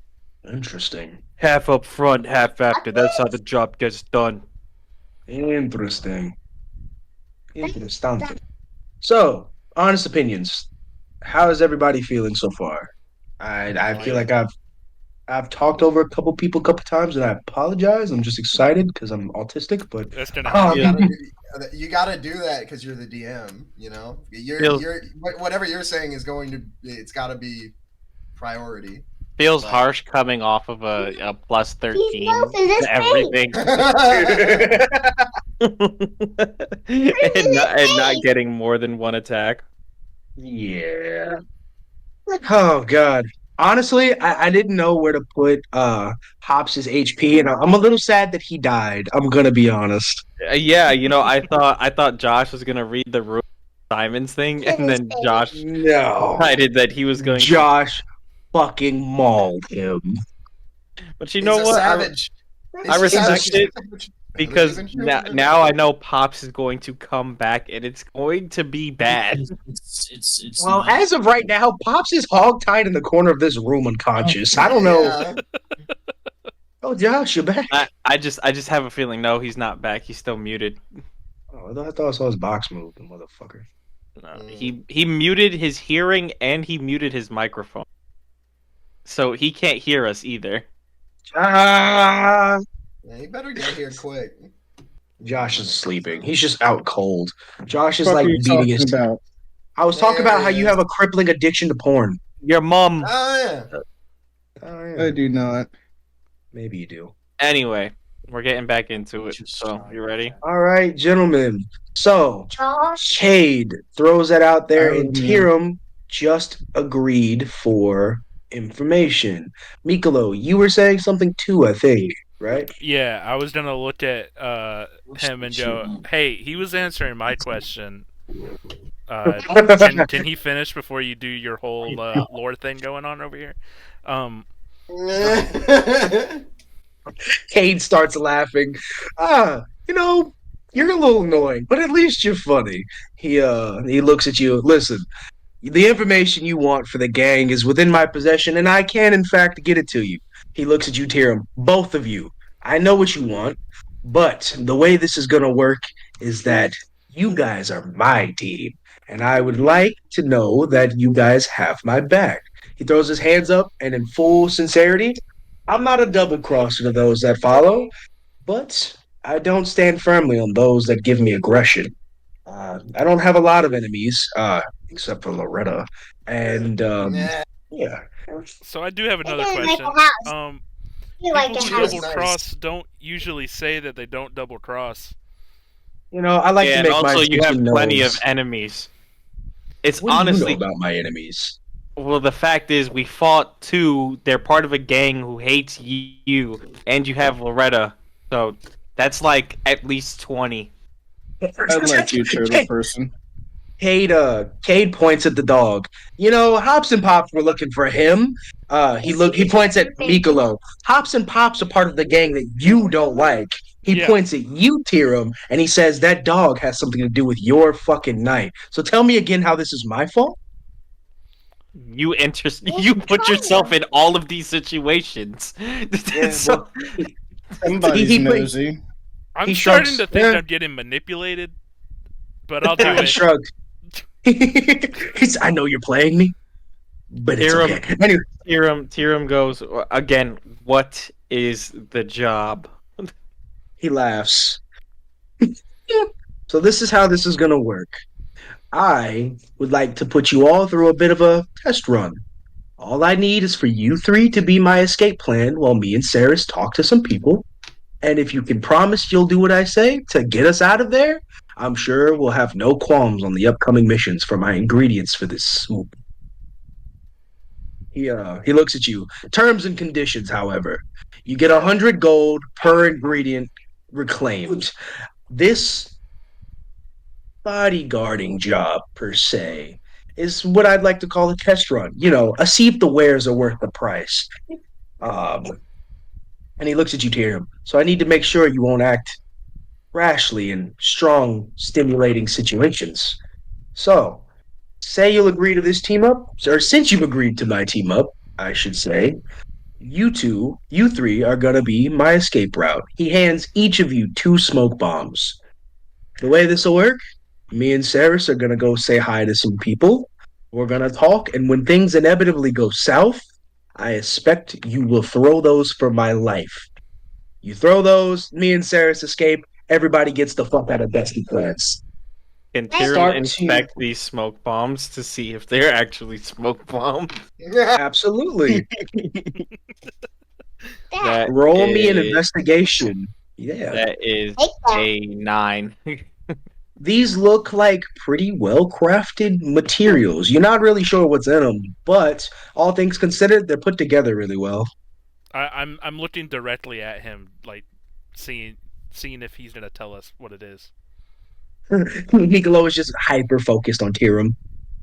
Hiram just puts the smoke bombs in his pocket, and he says, "I'm sure this is going to go south in many ways, but You turn. I guess I'm in it for the ride now." And then You do Tyr this like this. and Pops is like in the corner of the room that we're in, right? And is he conscious or is he unconscious? No, he's still unconscious. So Tyrum He was points. concussed pretty bad, guys. Tyrum points at Pops, Oh, and that. he looks at Michaelo, and he goes, "You know, you could just wake him up and ask him your questions about the Bootstrap Gang. I mean, that is if you don't want to work with Kade." He throws his hands up. That is a valid point. Ask the rabbit about your gang and his son you just killed. Romeo! I looked at him and I go, huh. And I walked over to the rabbit. Kade has the biggest shit-eating grin as you walk over to Pops. And I just slap him across the face. How's your hand? Oh. Pops doesn't wake up. He was concussed earlier, and you just punched him in the head. I slap him again. Joe. Nothing. His ear flopped. I slap him again. He wakes Luna up walks up and grabs him. Hey man, calm down. as Luna, as you're grabbing Michaelo and telling him to calm down. Pops wake up. Where's that fucking gnome? Where's the gnome? Where is he? Where is that gnome? And he looks at you, Ceres. Ceres gives a little like finger wave with a shit-eating grin. Pop starts hopping while he's hogtied. Get over here! Untie me so I can I rip you slap limb him for them. again. He's unconscious. Damn it! Now. Ceres frowns. Ceres frowns at Michaelo. I looked at the gnome. I didn't mean to do that. Aid laughs. What an unruly bunch. So, ready? He looks at you all. So, are we ready to implement a little bit of planning? I've still Follow got me. one question. Cade listens in. No, take that. Tyrum points at Ceres. What's her deal? Why doesn't she speak? You've never met him. You before, you insensitive prick? I thought you were a man of the church. I am. Never met a mute in my churches. That's why I'm asking you this question. Cade looks at you a little confused. I think it's funny that the Church of Fate and Fortune doesn't help crippled people. That's not what we said. My I hair. just said I haven't encountered one. He looks at you, and how old are you, armor boy? That's none of your business. Luna intervenes and says, "Well, maybe the church healed all those people, so that's why I he's kind of never nudge encountered them." Ceres with my elbow. And I go, like, what of this guy? Ceres like silently laughs. All right, then. Now that we've got all the questions out of the way, follow me. Time to do a little bit of groundwork.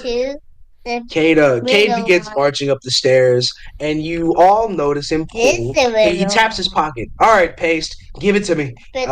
His bag of holding coughs up a mask. It's a really creepy mask. It's got a little crack in it. It's white and it has a purple ribbon. He says, Ceres, stay close to me and leave Bucket here. We'll come back for him when it's time to go. You three, follow me, and you will be on lookout duty. Um, you guys have anything to say to the leadership? That's a scary It's mask. it's creepier than you can expect. I'm gonna be honest with you. Got some real weird prerequisites. Is your detect You good should, and evil still popping off? Huh?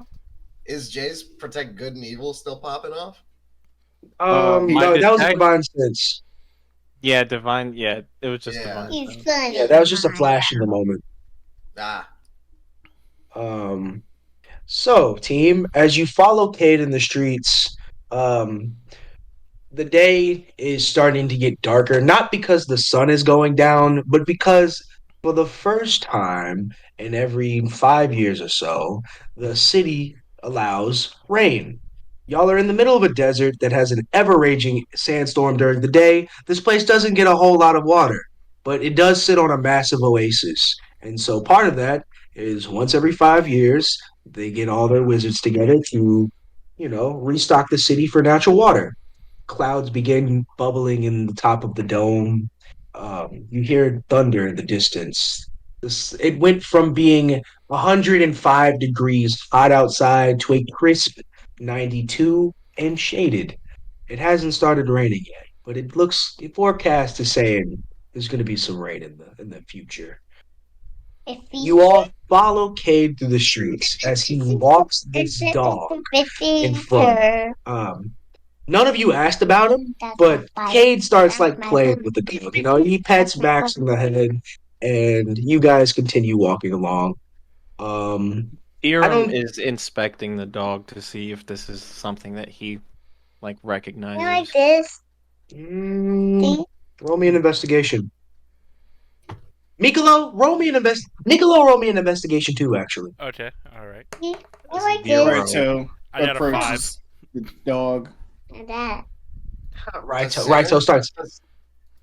Does Ceres Huh? know? Does Ceres know? Ceres does not know. I have Cade- a passive Cade- investigation of 15. Holy my goodness. shit. Yeah, and you know what? You would know because of your background. Fuck. All right. Oh, I have a passive investigation of 11. Well, the 11 doesn't do you any justice because that's a little higher, but the 15 definitely does.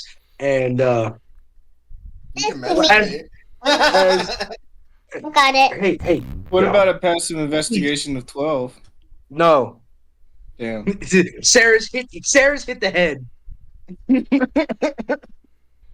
Saris, I am texting you whose dog this is. Anyways, as you guys walk through the streets of Dusty Coins, you see stands selling food. No, you see, yeah, my bad. You see stands of food vendors. Roll them. You see stands of food vendors and you see many wares for sale. People selling all manner of clothing and jewelry in this very loud and obnoxious city. You see plenty of street traffic. Um, then comes along a small elven boy runs through the streets selling newspaper as he waves it over his head, yelling, Mayor of News Yorkshire, missing! Mayor of News Yorkshire, missing! Last known acquaintance is some demon. Demon takes Mayor of News Yorkshire, missing! Whoa. Michaelo puts his hood up and That- kind of covers himself a little bit more. Yeah? Does Tyrum notice this? Roll me an what's your passive perception? My passive Okay. perception is 11. Michaelo, do you want him to notice that? How stealthy are you trying to be? Roll me a stealth. I wasn't really being stealthy. I was just putting it over Oh, yeah. like as we were walking. Okay, yeah. All of you noticed Michaelo throw his hood up. Yup. Interesting. Tyrum takes a mental note of that. I like riddles. As you all begin to walk along, Max starts playing, Raitu and Max start arguing, and then, Max fucking swats the tiger. He starts barking. What does the tiger do Um, in Raito like retaliation? Raito hisses and backs up into Tirum's leg. Like he's hissing so hard, but he's backing away so quickly, and he is trying to get to Tirum. The top one. I walk up Um, and pick the cat up. and Cat struggles as you pick him up and tries to jump into Tirum's arms.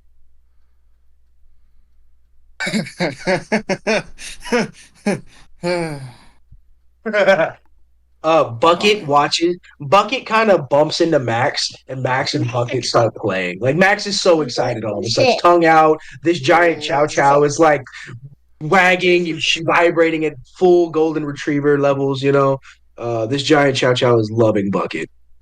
Bucket lets off a little like happy shake. What it seems. Okay. Let's make it Excellent. top. And as you all follow Cade, you reach your destination. There are ruins all along the outside of Dusty Coins. Broken homes eaten by the sandstorm as the bubble that protects the city shrank down due to the lack of manpower or something along the lines. As you reach the outskirts of the city, you notice that over the distance, especially towards the middle of the city, the Arakaka Guard are still like flying around looking for something. Mm, Um, but none of them seem to be worried about you, seeing as you were on the edge of the city. Dusty Coins, Dusty Coins uh motto is more internal than external. If you want to leave, they want you to leave. So they're looking for rowdies on the inside. And you notice that one of the buildings has a gaping hole in the ceiling, while across the street there is a three-level busted up clock tower. As you all stand in the middle of the walkway, Kay looks at you three, Mikolo, Tiram, and Luna, and he says, "You three are gonna go up there and wait.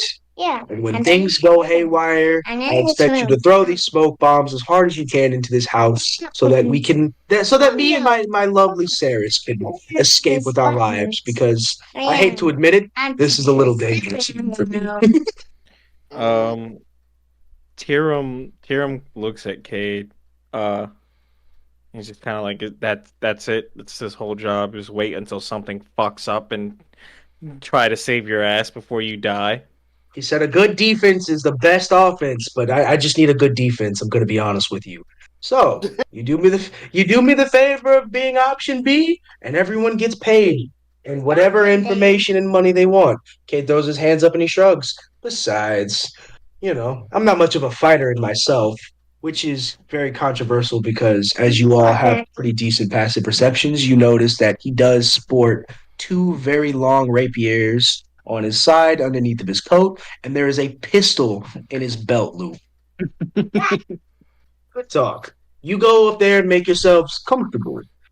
Ceres, come with me, sweetheart. Ceres follows Cade. Um, and as we walk along, It's Cade puts the mask on. Um, a mist, a mist. Hey, he's here to listen. Hello. A mist of necrotic smoke bubbles as Cade puts the mask on. And as the necrotic bubbles reach full height, consuming Cade, out of the smoke walks a gnome-sized humanoid. He is the same height as you, Ceres. He's roughly the same build. The only difference is that while Cade's jacket and weapons shrunk with him, the mask covers his face. The mask continues to cover his face, even though he's altered. He's all So, what? he's altered. He turned into a gnome, Oh. but the mask still covers his face. So everything about Cade looks pretty much the same if he was a gnome, other than the fact that that mysterious and creepy mask is still on his face. So you can't see who's under the mask. Ah. As you two walk the dog back, Cade and Ceres enter the abandoned house with the dog, and you all just watch the 7-foot gnome turn into a 3-foot gnome and It had to be wild to see from a distance. You three, what are y'all doing? Hey, I think Kate just shrunk.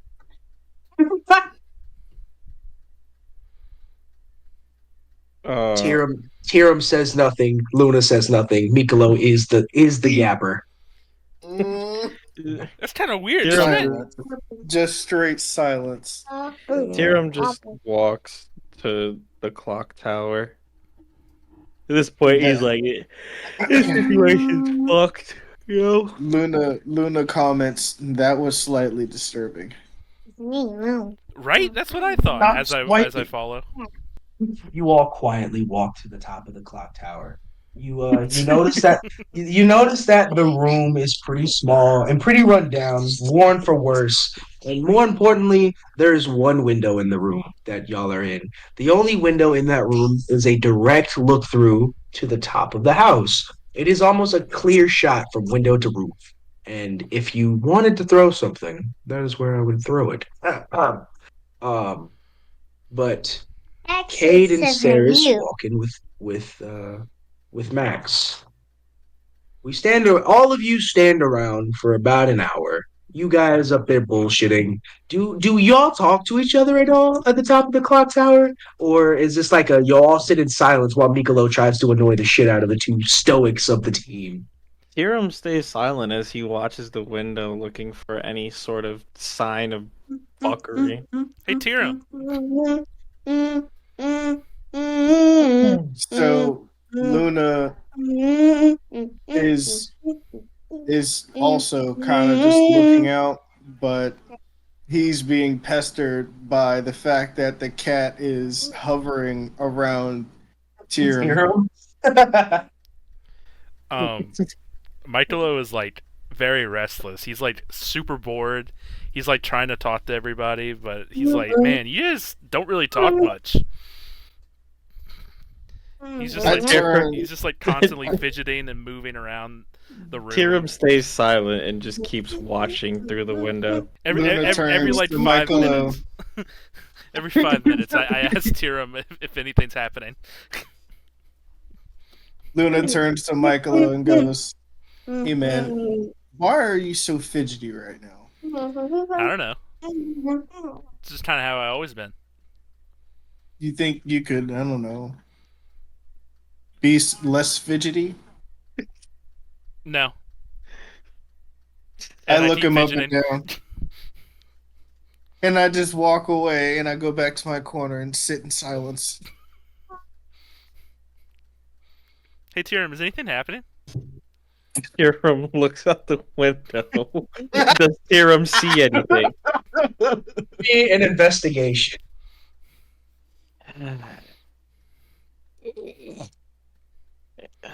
It is a nice. Where the fuck is investigation at? I am fucking blind. 13. The city's dying down. The clouds start to hover over, so everything's kind of dark. Not dark, but dimly lit because of the clouds blocking the sun. You see a couple hobos fighting over a chicken leg. It's like a Goliath and a fucking gnome arguing over a chicken leg. Tyrum continues to just look out the window and say no as he fixates on the bum fight. Michael just goes, this is so boring. So, Ceres, as those three gentlemen wait along for something cool to happen, Kade and Ceres have entered this house and they are waiting for the contact. They are waiting around, and for the first time in your friendship with Kade, y'all are the same height. And honestly, he continues to talk about nothing, talking about how much gold he has or what his plans are for the future. He looks at you, Ceres, and he's like, what I really want in life, I just want a nice house. A home with sturdy walls that can't be broken down by even the strongest Minotaur. Ceres, Ceres reaches into her bag and pulls out a puppet. Yeah, there it is. um, and goes, What's all this talk now, Kade? Shouldn't we stay focused on the mission? Said, of course, darling. I'm always focused on the mission. You know, you're my closest friend. I figured I'd talk about something other than myself for once by talking about myself. Of course. That makes sense. She looks at Kade and smiles. She's like, that sounds like a good idea, Kade. A nice house somewhere you can just forget about the rest of the world. Yeah, that would be nice, huh? And at the moment that Cade and Ceres are talking, in walks one humanoid figure wearing a black mask with little elven pointy ears poking out from behind it. What is this? Playing with finger puppets now, contact. What is going on here? As this mysterious figure enters the house, Cade quickly tells Ceres, no matter what you see tonight, no matter what you learn, you say nothing. Nothing at all. She puts the puppet away and salutes. Um, Cade turns towards the mysterious figure who walks in. Michaelo, roll me an investigation or a perception. Investigation or perception? Either one. Tyrum, you can roll me an investigation too. 7. Gotten a lot of 16. 7s tonight. Michaelo, you don't notice anything's going on. You're still really bored and you're trying to annoy Tyrum and Luna into talking to you. But Tyrum, you notice that two very large armored figures seem to be coming into the back of the house. You didn't really see who they were or what they look like, but you know they went into the house that Kate and Ceres are in. Tyrum kind of he keeps his eyes on the building as he says, we have two individuals who seem a bit suspicious who have entered behind Kate and Ceres. Michaelo runs over to the window and is like really excited that something's finally happening. And he's like, "Ooh, where? Tyrum says, you just missed them. I just told you they went inside. How suspicious were those individuals? Oh, you know, they look just about as suspicious as Kate and Ceres did. Think we should go down there? That would definitely be directly opposite of what Kate told you to do, but sure. Inner monologue, Luna hears. Inner monologue. My bad, guys. Do what you want. I'm sorry, I'm fighting a time. Roll me out. Tyrum looks at Luna and he says, our orders were to stay up here, but if you fancy getting a nice up and close investigation of those individuals, who am I to stop you? I'll go down there. You're right. Who are you to stop me? But I think I should stay. Fucking God. Now we're all the figure steps out of the shadow. Tyrum, Luna, as of right now, you can only see Kate and Ceres from the hole in the roof. And that is it. You know that they're talking to somebody. You don't see who. Ceres. In walks a small elven boy wearing a black mask. Kate calls out, Roman! Good to see the mayor of Yorkshire here and alive. I was a little worried about you when I heard you disappeared. The mayor steps forward. You know the twink version, the good half, is really what gets into trouble. And you know why we're here, Cade, so cut the bullshit. If that even is your real name. Ceres, you see Cade lift the mask up just a little bit, and he sticks his tongue out. On the tip of his tongue is a tattoo of a jester's hat, and he slides the mask back down. Come on, Roman, it's me. Hey. And at the same moment, two very heavily armored individuals walk in behind Roman Sionis, the Black Mask. The first one walks in wearing fully vibrant, holy ivory armor, laced with gold and sporting a viciously, absurdly anime hammer girl sized hammer as he steps in. Abe looks over. Ah, yes. If it isn't the Catholic Church. I mean, I mean, I mean. Uh, and Oozbrum steps out of the shadow. Roman, you sent me here for the gnomes. You gathered me all the way from my church to have me play bodyguard to some gnomes? Kuzbrum looks pissed, Ceres. And on the other side is a heavily armored individual. So heavily armored that you can't see who it is. But it looks like a lawbringer, in a sense, if you had to like Oh my picture. god. It Oh my looks like god. it looks like a lawbringer in the sense of That's a sizing. turtle. Ceres Hey, Josh, is like shut Ceres the is fuck freaking up. out a little bit. Ceres is like chilling on the outside, but on the inside they're like, "Oh, what the fuck? What the Oh. fuck?" Oh my god. As the three of these people walk out of the shadows into the meeting point, Kade looks at you, and Ceres, he puts something in your hands. It's the item that Gat fixed earlier. Yeah, let's try it. Okay. And he says, should anything go haywire, shoot the big one first. He whispers this to me. The fucking Yeah, lawbringer yeah. or the The shiny one. Shoot the shiny one first. All right, there we go. He turns back at the three. All right, gentlemen. So, if we could just get down to business, I would like to go home and eat something after this. All in one piece, I'd assume. They can't He looks at the three of them and he show. walks up. So, See you home. Roman, I have your weakness. See you Maxie home. boy here is in one piece. Where's my money? Roman puts his hands together. Kade Kunningtale, not only do you not trust me enough to show me what you really look like, but you come in here talking of deals and money. I thought we were friends, Kade. I thought we were better than this. You know, businessmen of our caliber. Cade snarls. Don't align me with you. My business is always sound. Your business is undesirable. Now give me my money so we can go. Um, Roman steps into the light. Luna. Roman steps forward. Ha, Cade, you wound me. But I must admit, 250,000 gold is a lot.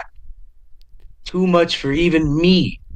And I'm going to be honest, I don't just carry that in my pockets, Cade. You knew that. Cade smiles. Well, you see, the money's not for me. Be that what it may, I need it. So you either have it or we're leaving.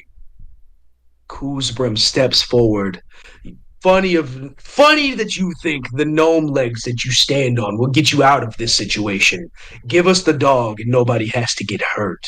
The lawbringer steps forward and readies its halberd.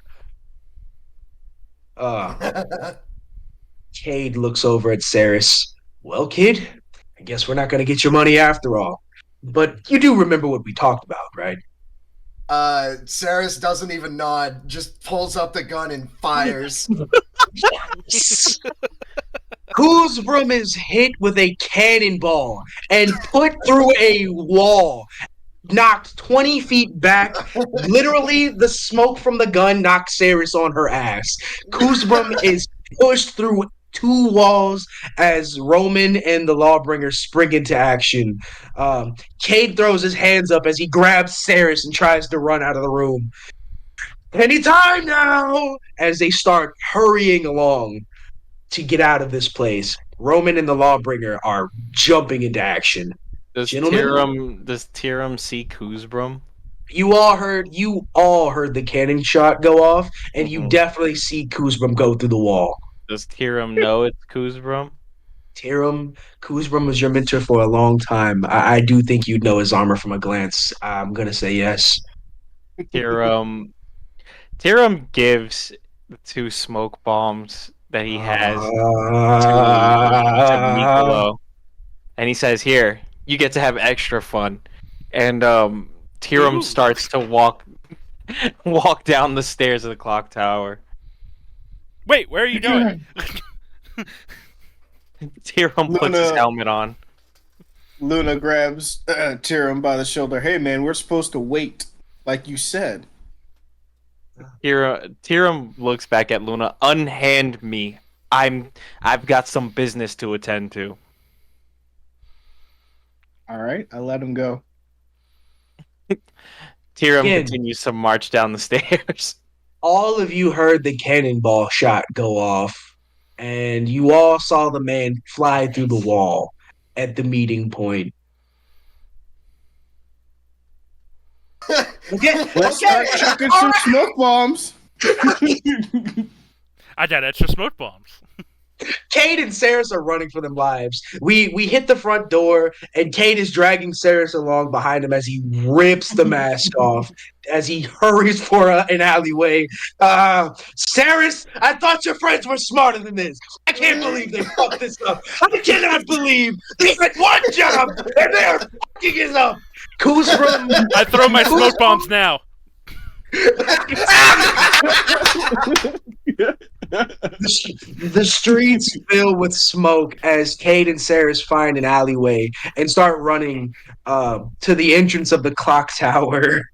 Tyrum, you run into Kade and Ceras as they pass the clock tower door as you were walking out.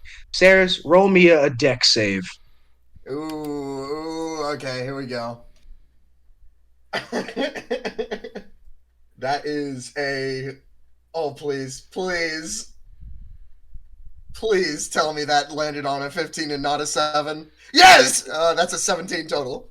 Okay, Tyrum, roll me an athletics. Hold on, okay. Roll you an athletic.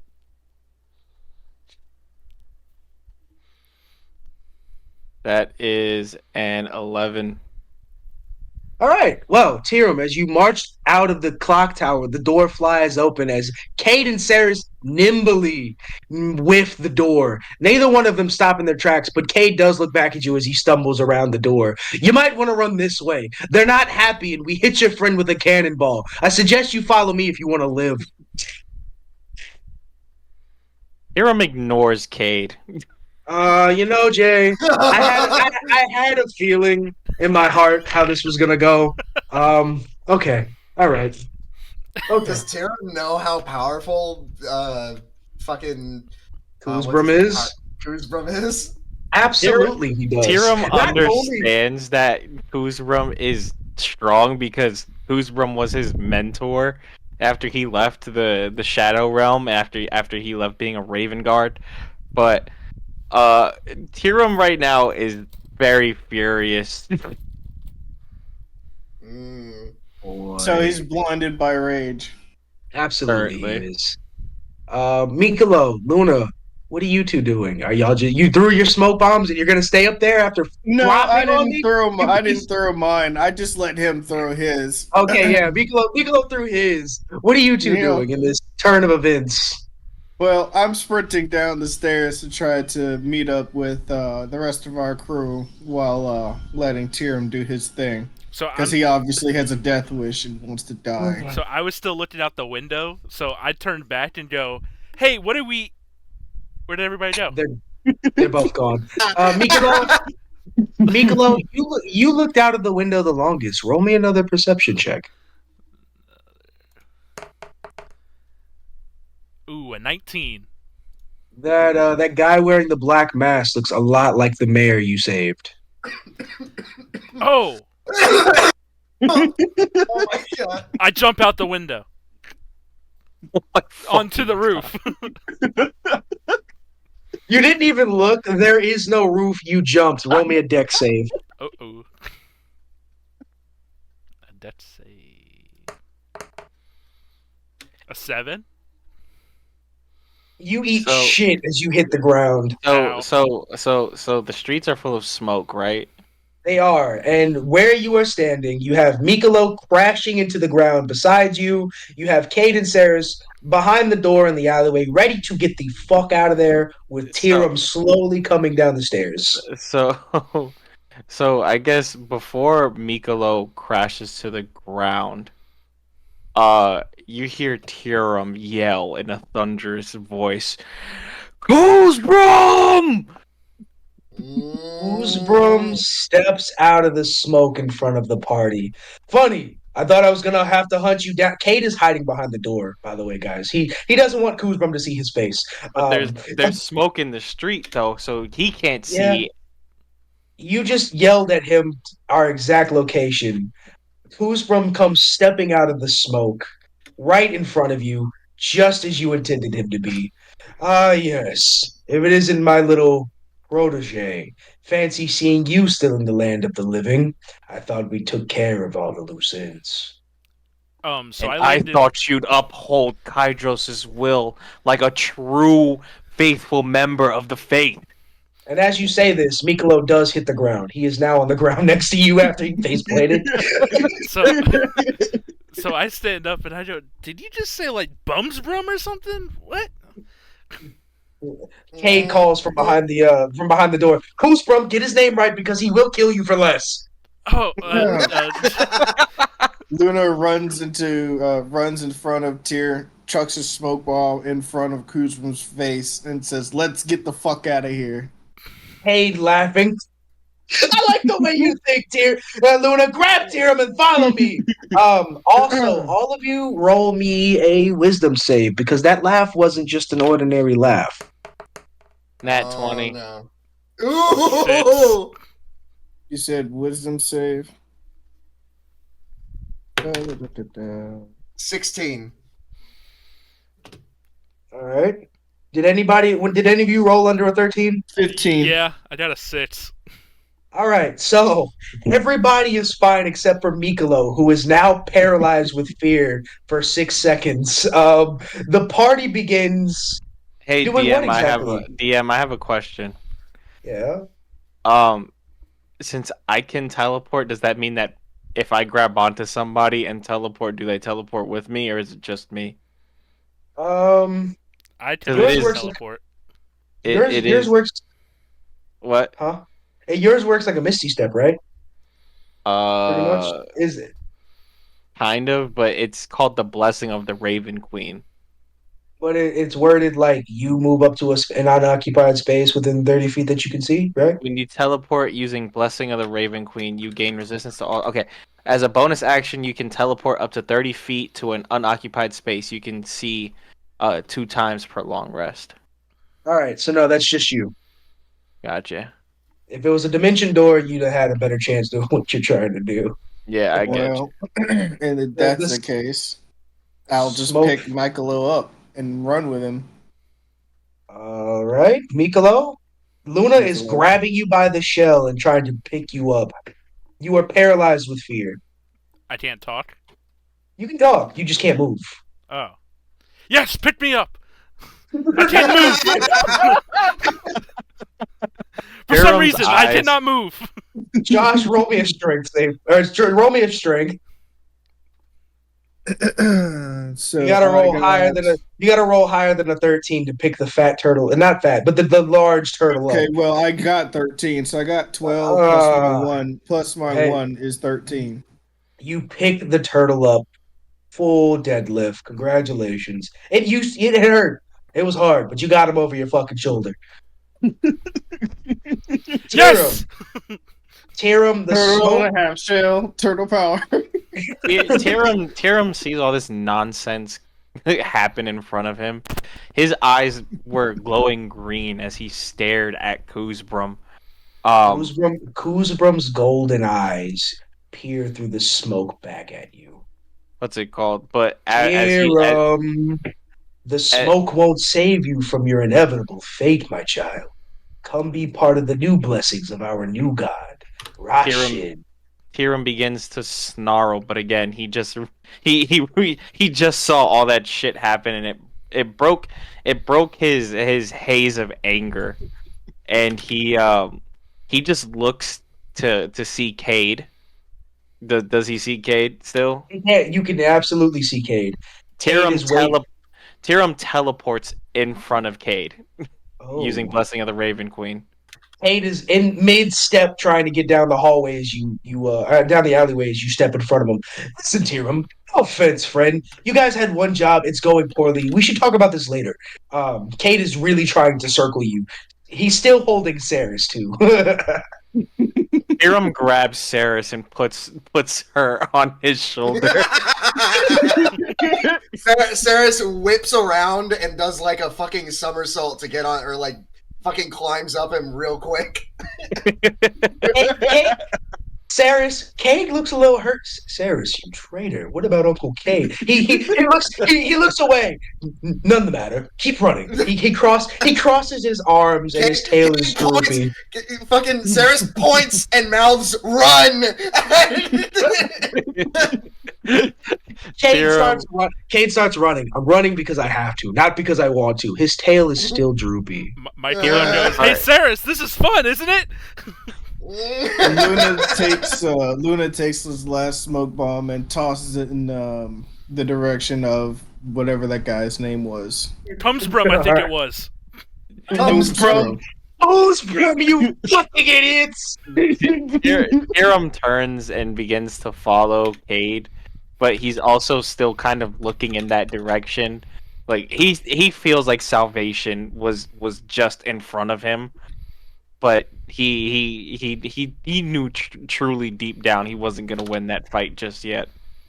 All of you, as you run away following Kade through the streets of Dusty Coins, which I must admit he does know like the back of his hand, because a good information broker knows most routes that he can to get away from a bad situation.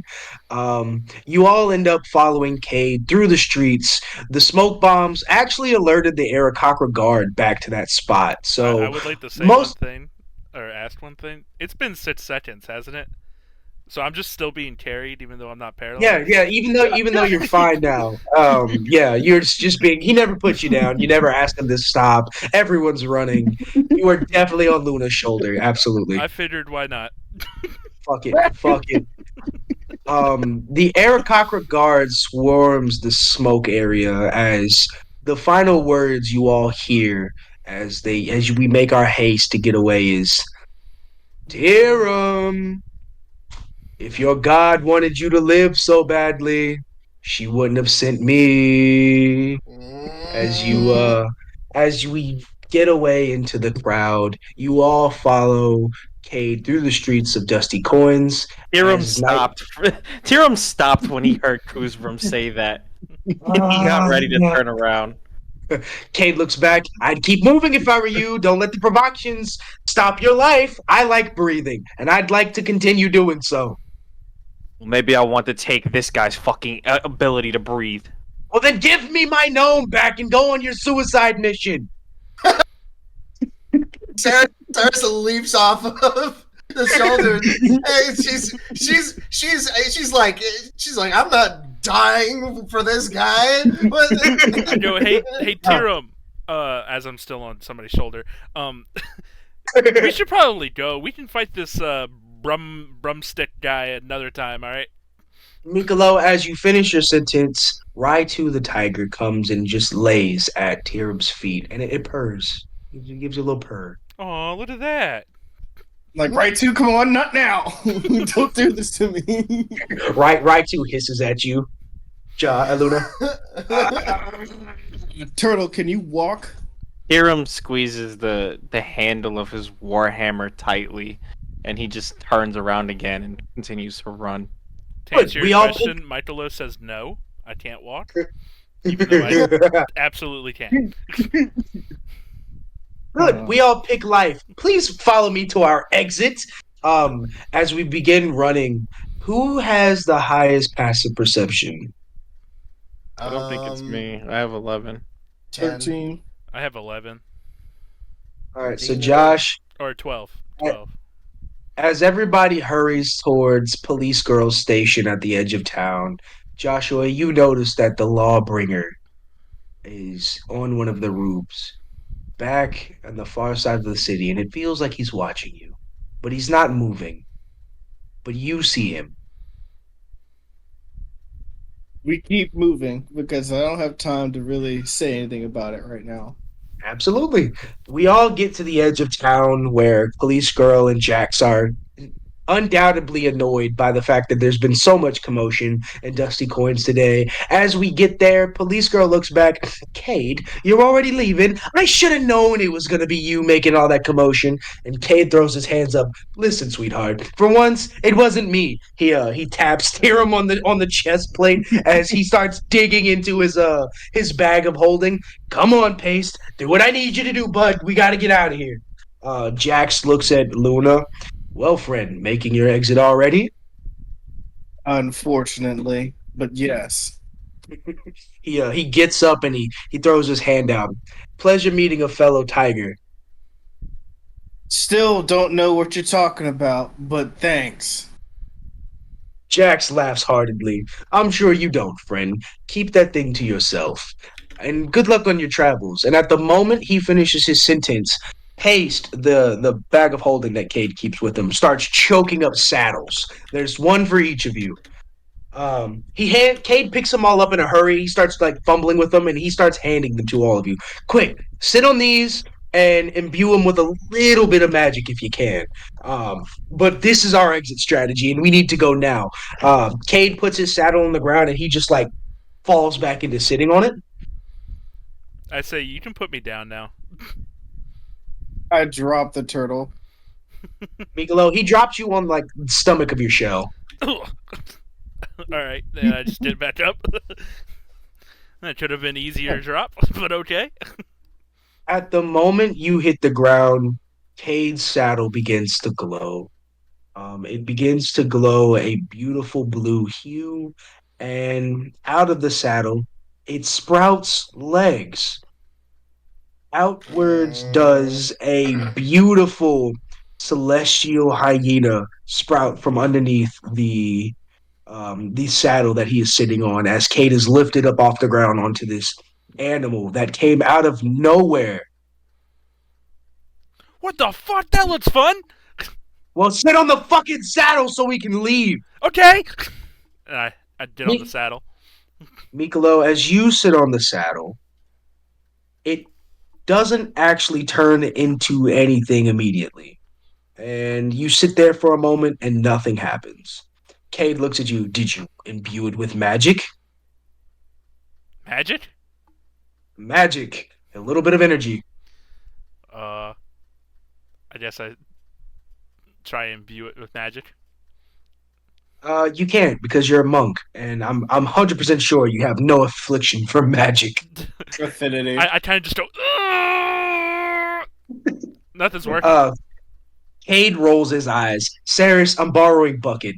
Also, I guess at some point we stop to pick Bucket up. Bucket falls. It is a robot. It could have just ran to us. It's there now. It's where it needs to be. Cade looks Plot at Ceres and he said, "Yeah, plot armor." He says, "Ceres, can I borrow a little bit of Bucket's energy?" Nods. Cade puts his pinky finger, just the tip of his claw, into Bucket's core, and he starts spinning the magic in the air as he imbues it into the saddle. Michaelo, your saddle comes to life. You are now sitting on a giant turtle. This is fucking awesome! Tyrum Cade looks at fucking Cade, and then he looks at Michaelo, and he says, "I swear to fucking God, if I sit on this goddamn saddle, it better not be an elf." Wait a minute. Tyrum, are you gonna sit on the saddle? Even the older ones are just like too. Tyrum rolls his eyes and he throws his saddle down and sits on it. Part of this failing man. A beautiful green light of magic imbues your saddle as it comes to life. You know the chocobo from Final Fantasy? Mm-hmm. Oh, great! I get a You fucking have- chocobo. You get a chocobo, but it isn't a golden feathered bird. It is a raven. It's a raven chocobo. Yeah. That's interesting. And last but not least, Joshua. Cade looks over at Luna. Are you gonna sit on the saddle or not? Because I'm ready to leave. As he picks Ceres up onto his hyena. I sit on the saddle and imbue it with some magic. Yours, Joshua, yours turns into a drake, which is in this case a wingless dragon. Yours turns into a beautifully white lit glowing drake. It has got four legs and a tail and teeth. Cade looks at all of you. These are simply saddles, Let's blessed by the spirits that go! Cade. He just yeah, what he said. Follow I me. think my You all end up riding out of the city into what appears to be a raging sandstorm. And at this point in the day, it's oh, he's gone now. At this point of the day, it's getting to be later. The sandstorm is starting to calm down as you all ride out of Dusty Coins after one hell of a beginning adventure. Um, you ride a couple hours into the night, and for the first time in this campaign, we are going to set up camp. Cade gets to an old set of ruins in the middle of the desert, in the middle of Dead Man's Desert, and it is now Mm. evening to night. The sandstorm settles down, and it is calming into nothing more than a gentle breeze on a cold summer night because this is a desert and it is always hot. So I said cold summer night, it's still like 85 degrees outside. Um, Mm. Cade turns paste upside down and starts knocking out some fire starters as he begins setting up camp. And now that you are all here, he looks at you. Would you guys like to hear a joke? Something really funny? something really funny. Yeah, yeah. Tyrum, Sure, why before not? Tyrum can before anybody else can say anything after that, Tyrum says, "I want to hear the truth on why you're dealing with so many powerful people. One Kuzbrum to be exact." Cade, Cade gives you the biggest shit-eating smile. Well, then sit around my campfire and all your answers will be questioned. All of your answers will be questioned. Absolutely. too, man. Good night, brother. Interesting. You all sit down at the campfire. Cade picked up a couple rocks, from the ruin, and we are now gathered around for the campfire song. And Cade again, do you guys want to hear something funny? Go Yeah. for it.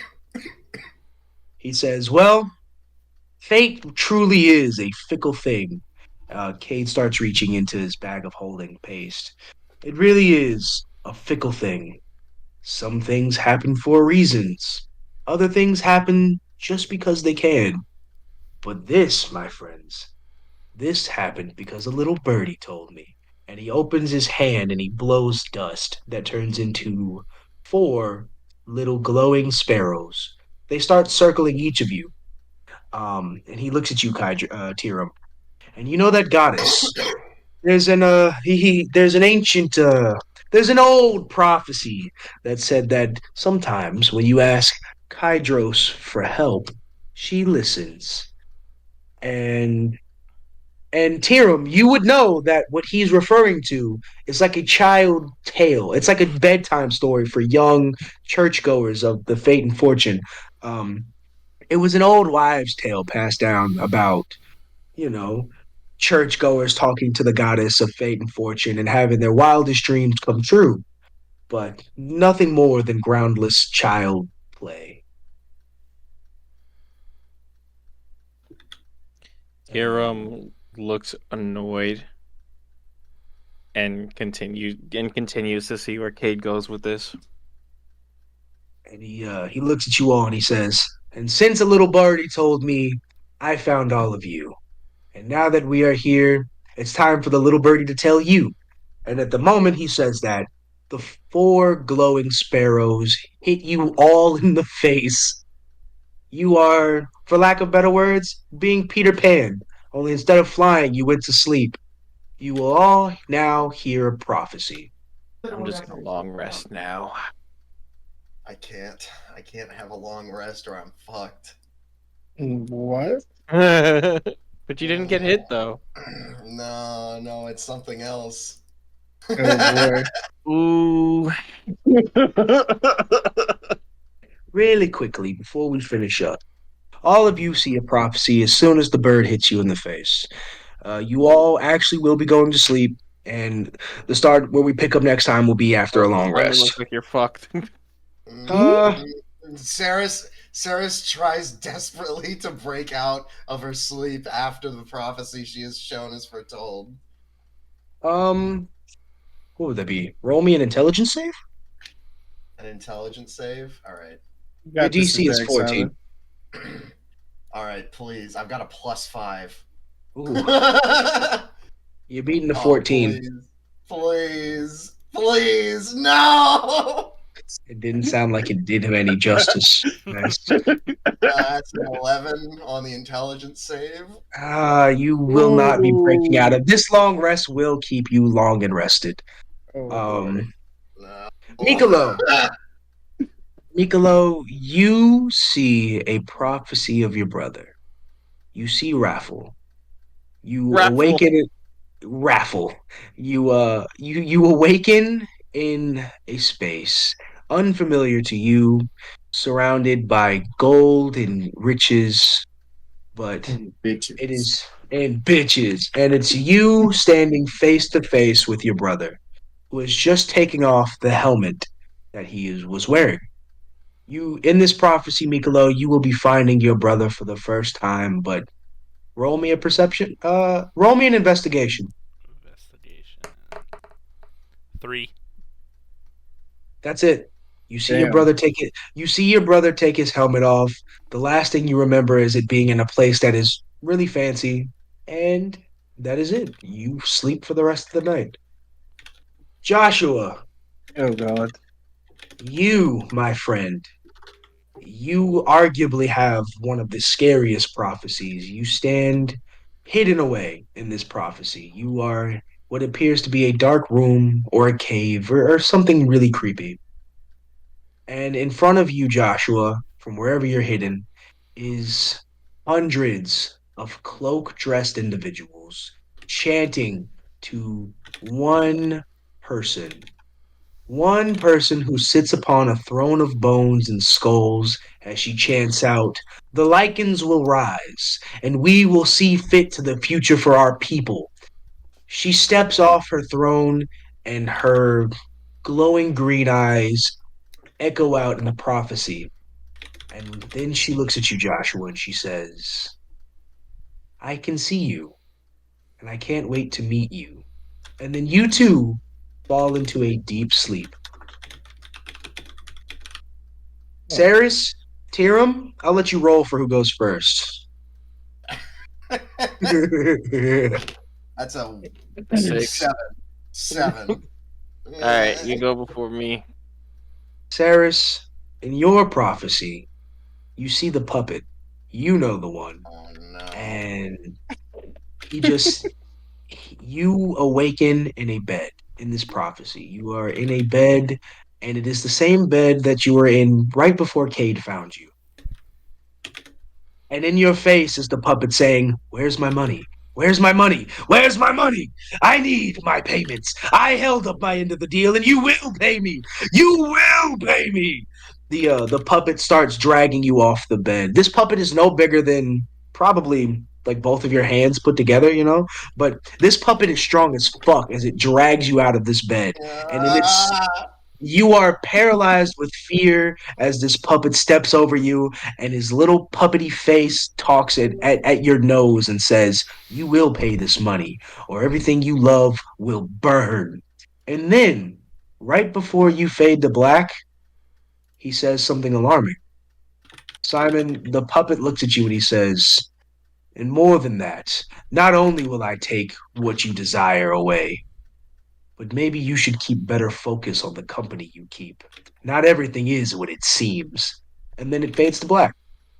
Mm. And last but not least, Tyrum. Tyrum, you awaken in this prophecy in a familiar space, one of which you haven't seen for at least 100 years. It's home. It's your home. You find yourself in your regular Raven Watch guard attire. You find yourself in the same bedroom that you slept in every day when you lived in the Shadowfell. It's the You Shadow find, Realm. yeah. You find yourself in the same home you lived in when you stayed in the Shadow Realm, and in walks the Raven Queen, but not as a mortal. No, no. This glowing, dark purple celestial figure steps into your room, and you know it's her because you served her for many, many years. Only she is definitely ascended into godhood. What stands before you is a celestial being of untold power, and the Raven Queen stands before you, my child, and she says, "Do not be blinded by your vengeance, for it will only bring you pain. And do not surround yourselves with walls you cannot climb, for, like the frog in the well, you too will be trapped as you fade to black. Fade to black, and the long night, a long rest ensues. That is where we will be finishing session one. Rosebud Thorn. Excellent. Excellent. I'll Who go wants to first. go first? Ah, Oh, all right. Rose, thank you, DM, for putting this together. This has been an awesome first session. this has Uh, been quite interesting. a big roast for everybody in the guild hall. That was a lot of fun. Roast for that combat. That was. I got so fucking lucky because I got max damage on both rolls and just fucking blew shit up. But yeah, I just got lucky. Don't expect that in the future, to be honest. Uh, Oh, okay. but um, big rose for everybody finding little snippets of everybody's stuff. Love that we've got immediate prophecy direction. Big rose. Rose for all the these characters that I have I have now put notes on uh 4 NPCs. One, two, three, four, five actually. I really liked I really liked Loretta. That she was funny. Yeah. Yeah. Rich history between Cade and the gnome. Rich Rip history. Rip Hops.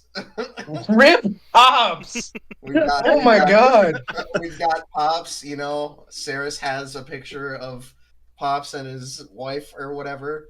Yeah. Oh my god. Holding their baby Hops bear cub.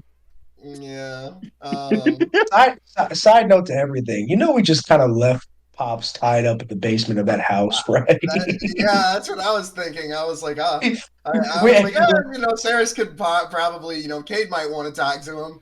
No, no. Oh, Cade stole the dog from them. He wasn't worried about those two goons. yeah, Those fucking yeah. goons. Um, uh, uh, Thorn. Uh, I don't really think I had any Thorns. This is great. Thorn that we can't keep playing until 2 in the morning. Oh Um, yes, yes. Bud, I'm really excited to see what these masks are about. I don't know if we'll find out soon, but that's a thing that I kept track of. Mhm. Bud for How, Cade's how many? tattoo. I would say, how many notes to Cade's appearance did you take? Quite a few. I've got his watch. I did his mask. I did his. He became a Ooh. short gnome.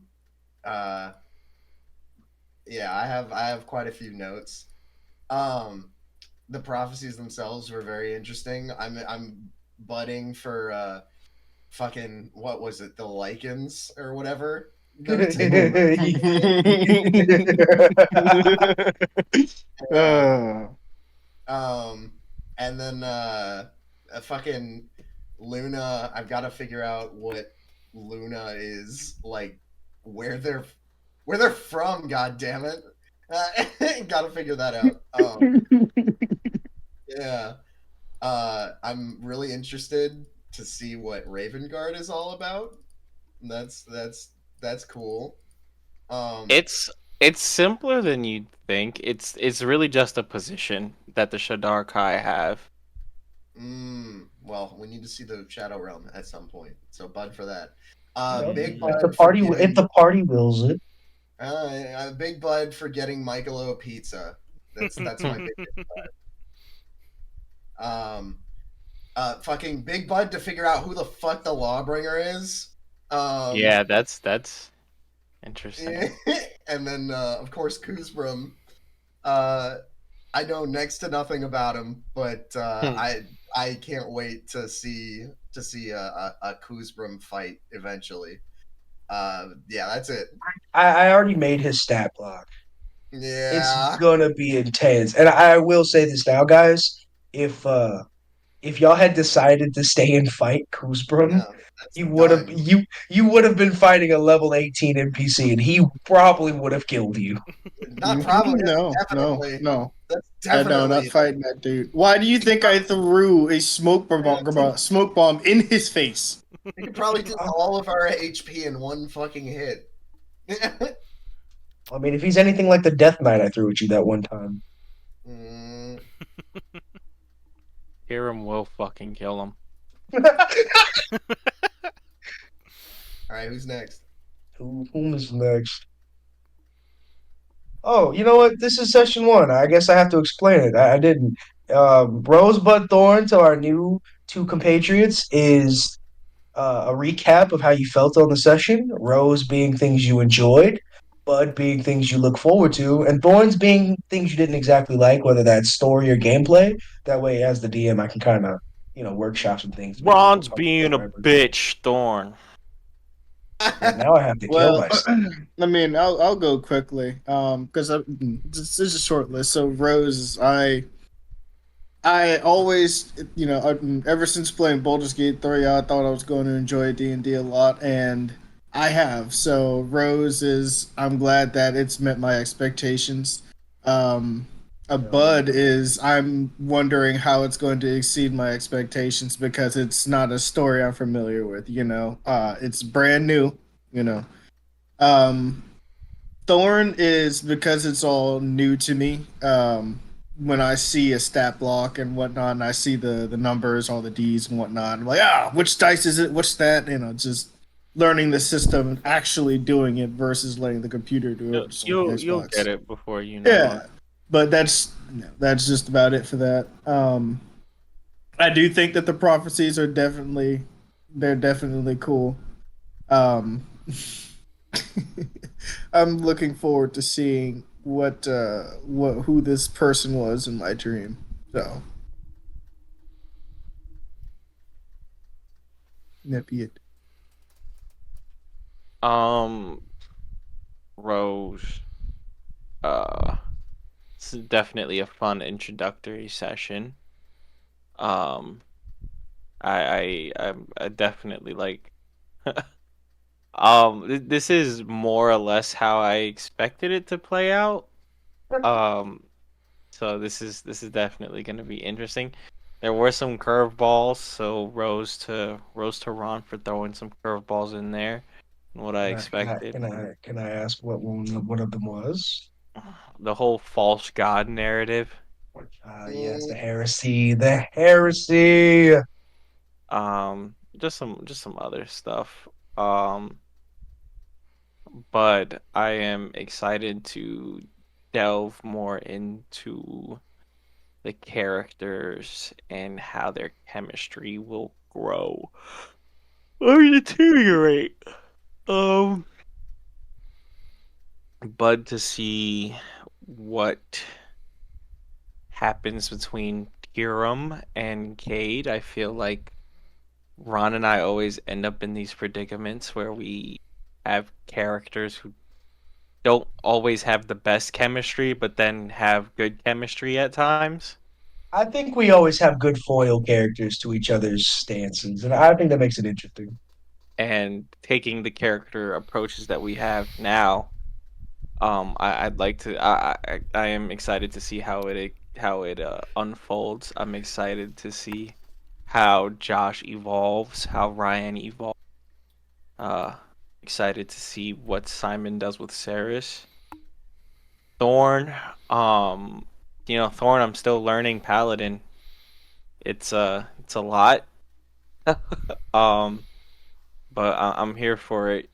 I wanna commit to this character. I wanna see it through. So it's a Thorn for now, but just learning Tyrum and getting better roles. I was doing pretty good at the roles at the beginning of the session, and then things just started to decline. But um, yeah, Bud to seeing how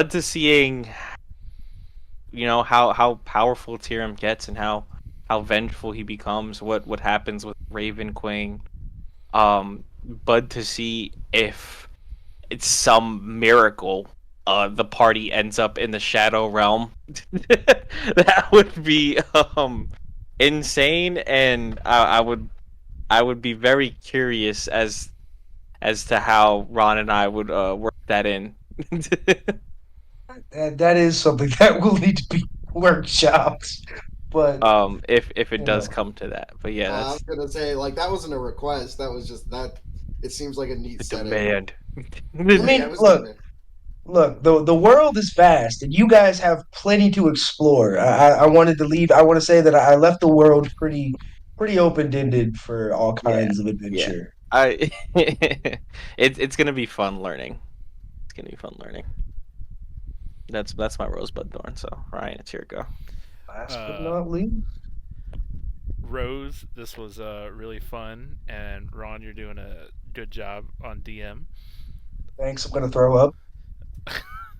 uh, Bud, I'm really looking forward to doing a full campaign with you guys. It's gonna be fun. And Thorn is my rolls were so shit this time. I got like 15 different sevens for like no reason. Your die is weighted. Hey, look, dude. It's just that you're like the actual Michelangelo of the Teenage Mutant Ninja Bro, Turtles. It Rose does make playing Michaelo very interesting. That's for sure. Rose is Simon for fucking shooting pops. Like you fucking Mikolos getting treated like a true toy. Fucking Luna's getting treated like a true toy. Hiram is just trying his damnedest and not doing much. And fucking Ceras is just walking a man down with some pistols and cannons. I imagine that scene like Joel at the end of The Last of Us killing Marlene. Just like he shot pops in the What leg. can I say? Bitches love cannons. Bitches love cannons. Saris walked the Oh, man down with no hesitation. She's really committed to Uncle Kade. Alright, my come on, favorite Ron. part. Oh, hold on. Yeah. I've got one more. I got a fucking Thorn. You little shit. I didn't get to put any money in the.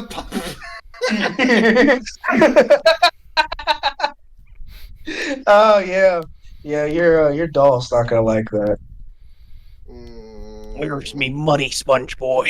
I have Money. one more rose that I really enjoyed. I enjoy how Simon is playing Ceres, especially when he shot the cannon and shot the dude through the wall.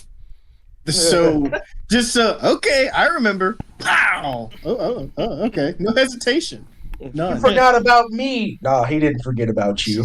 She trusts. Alright, She come on, trusts Ron. Cade.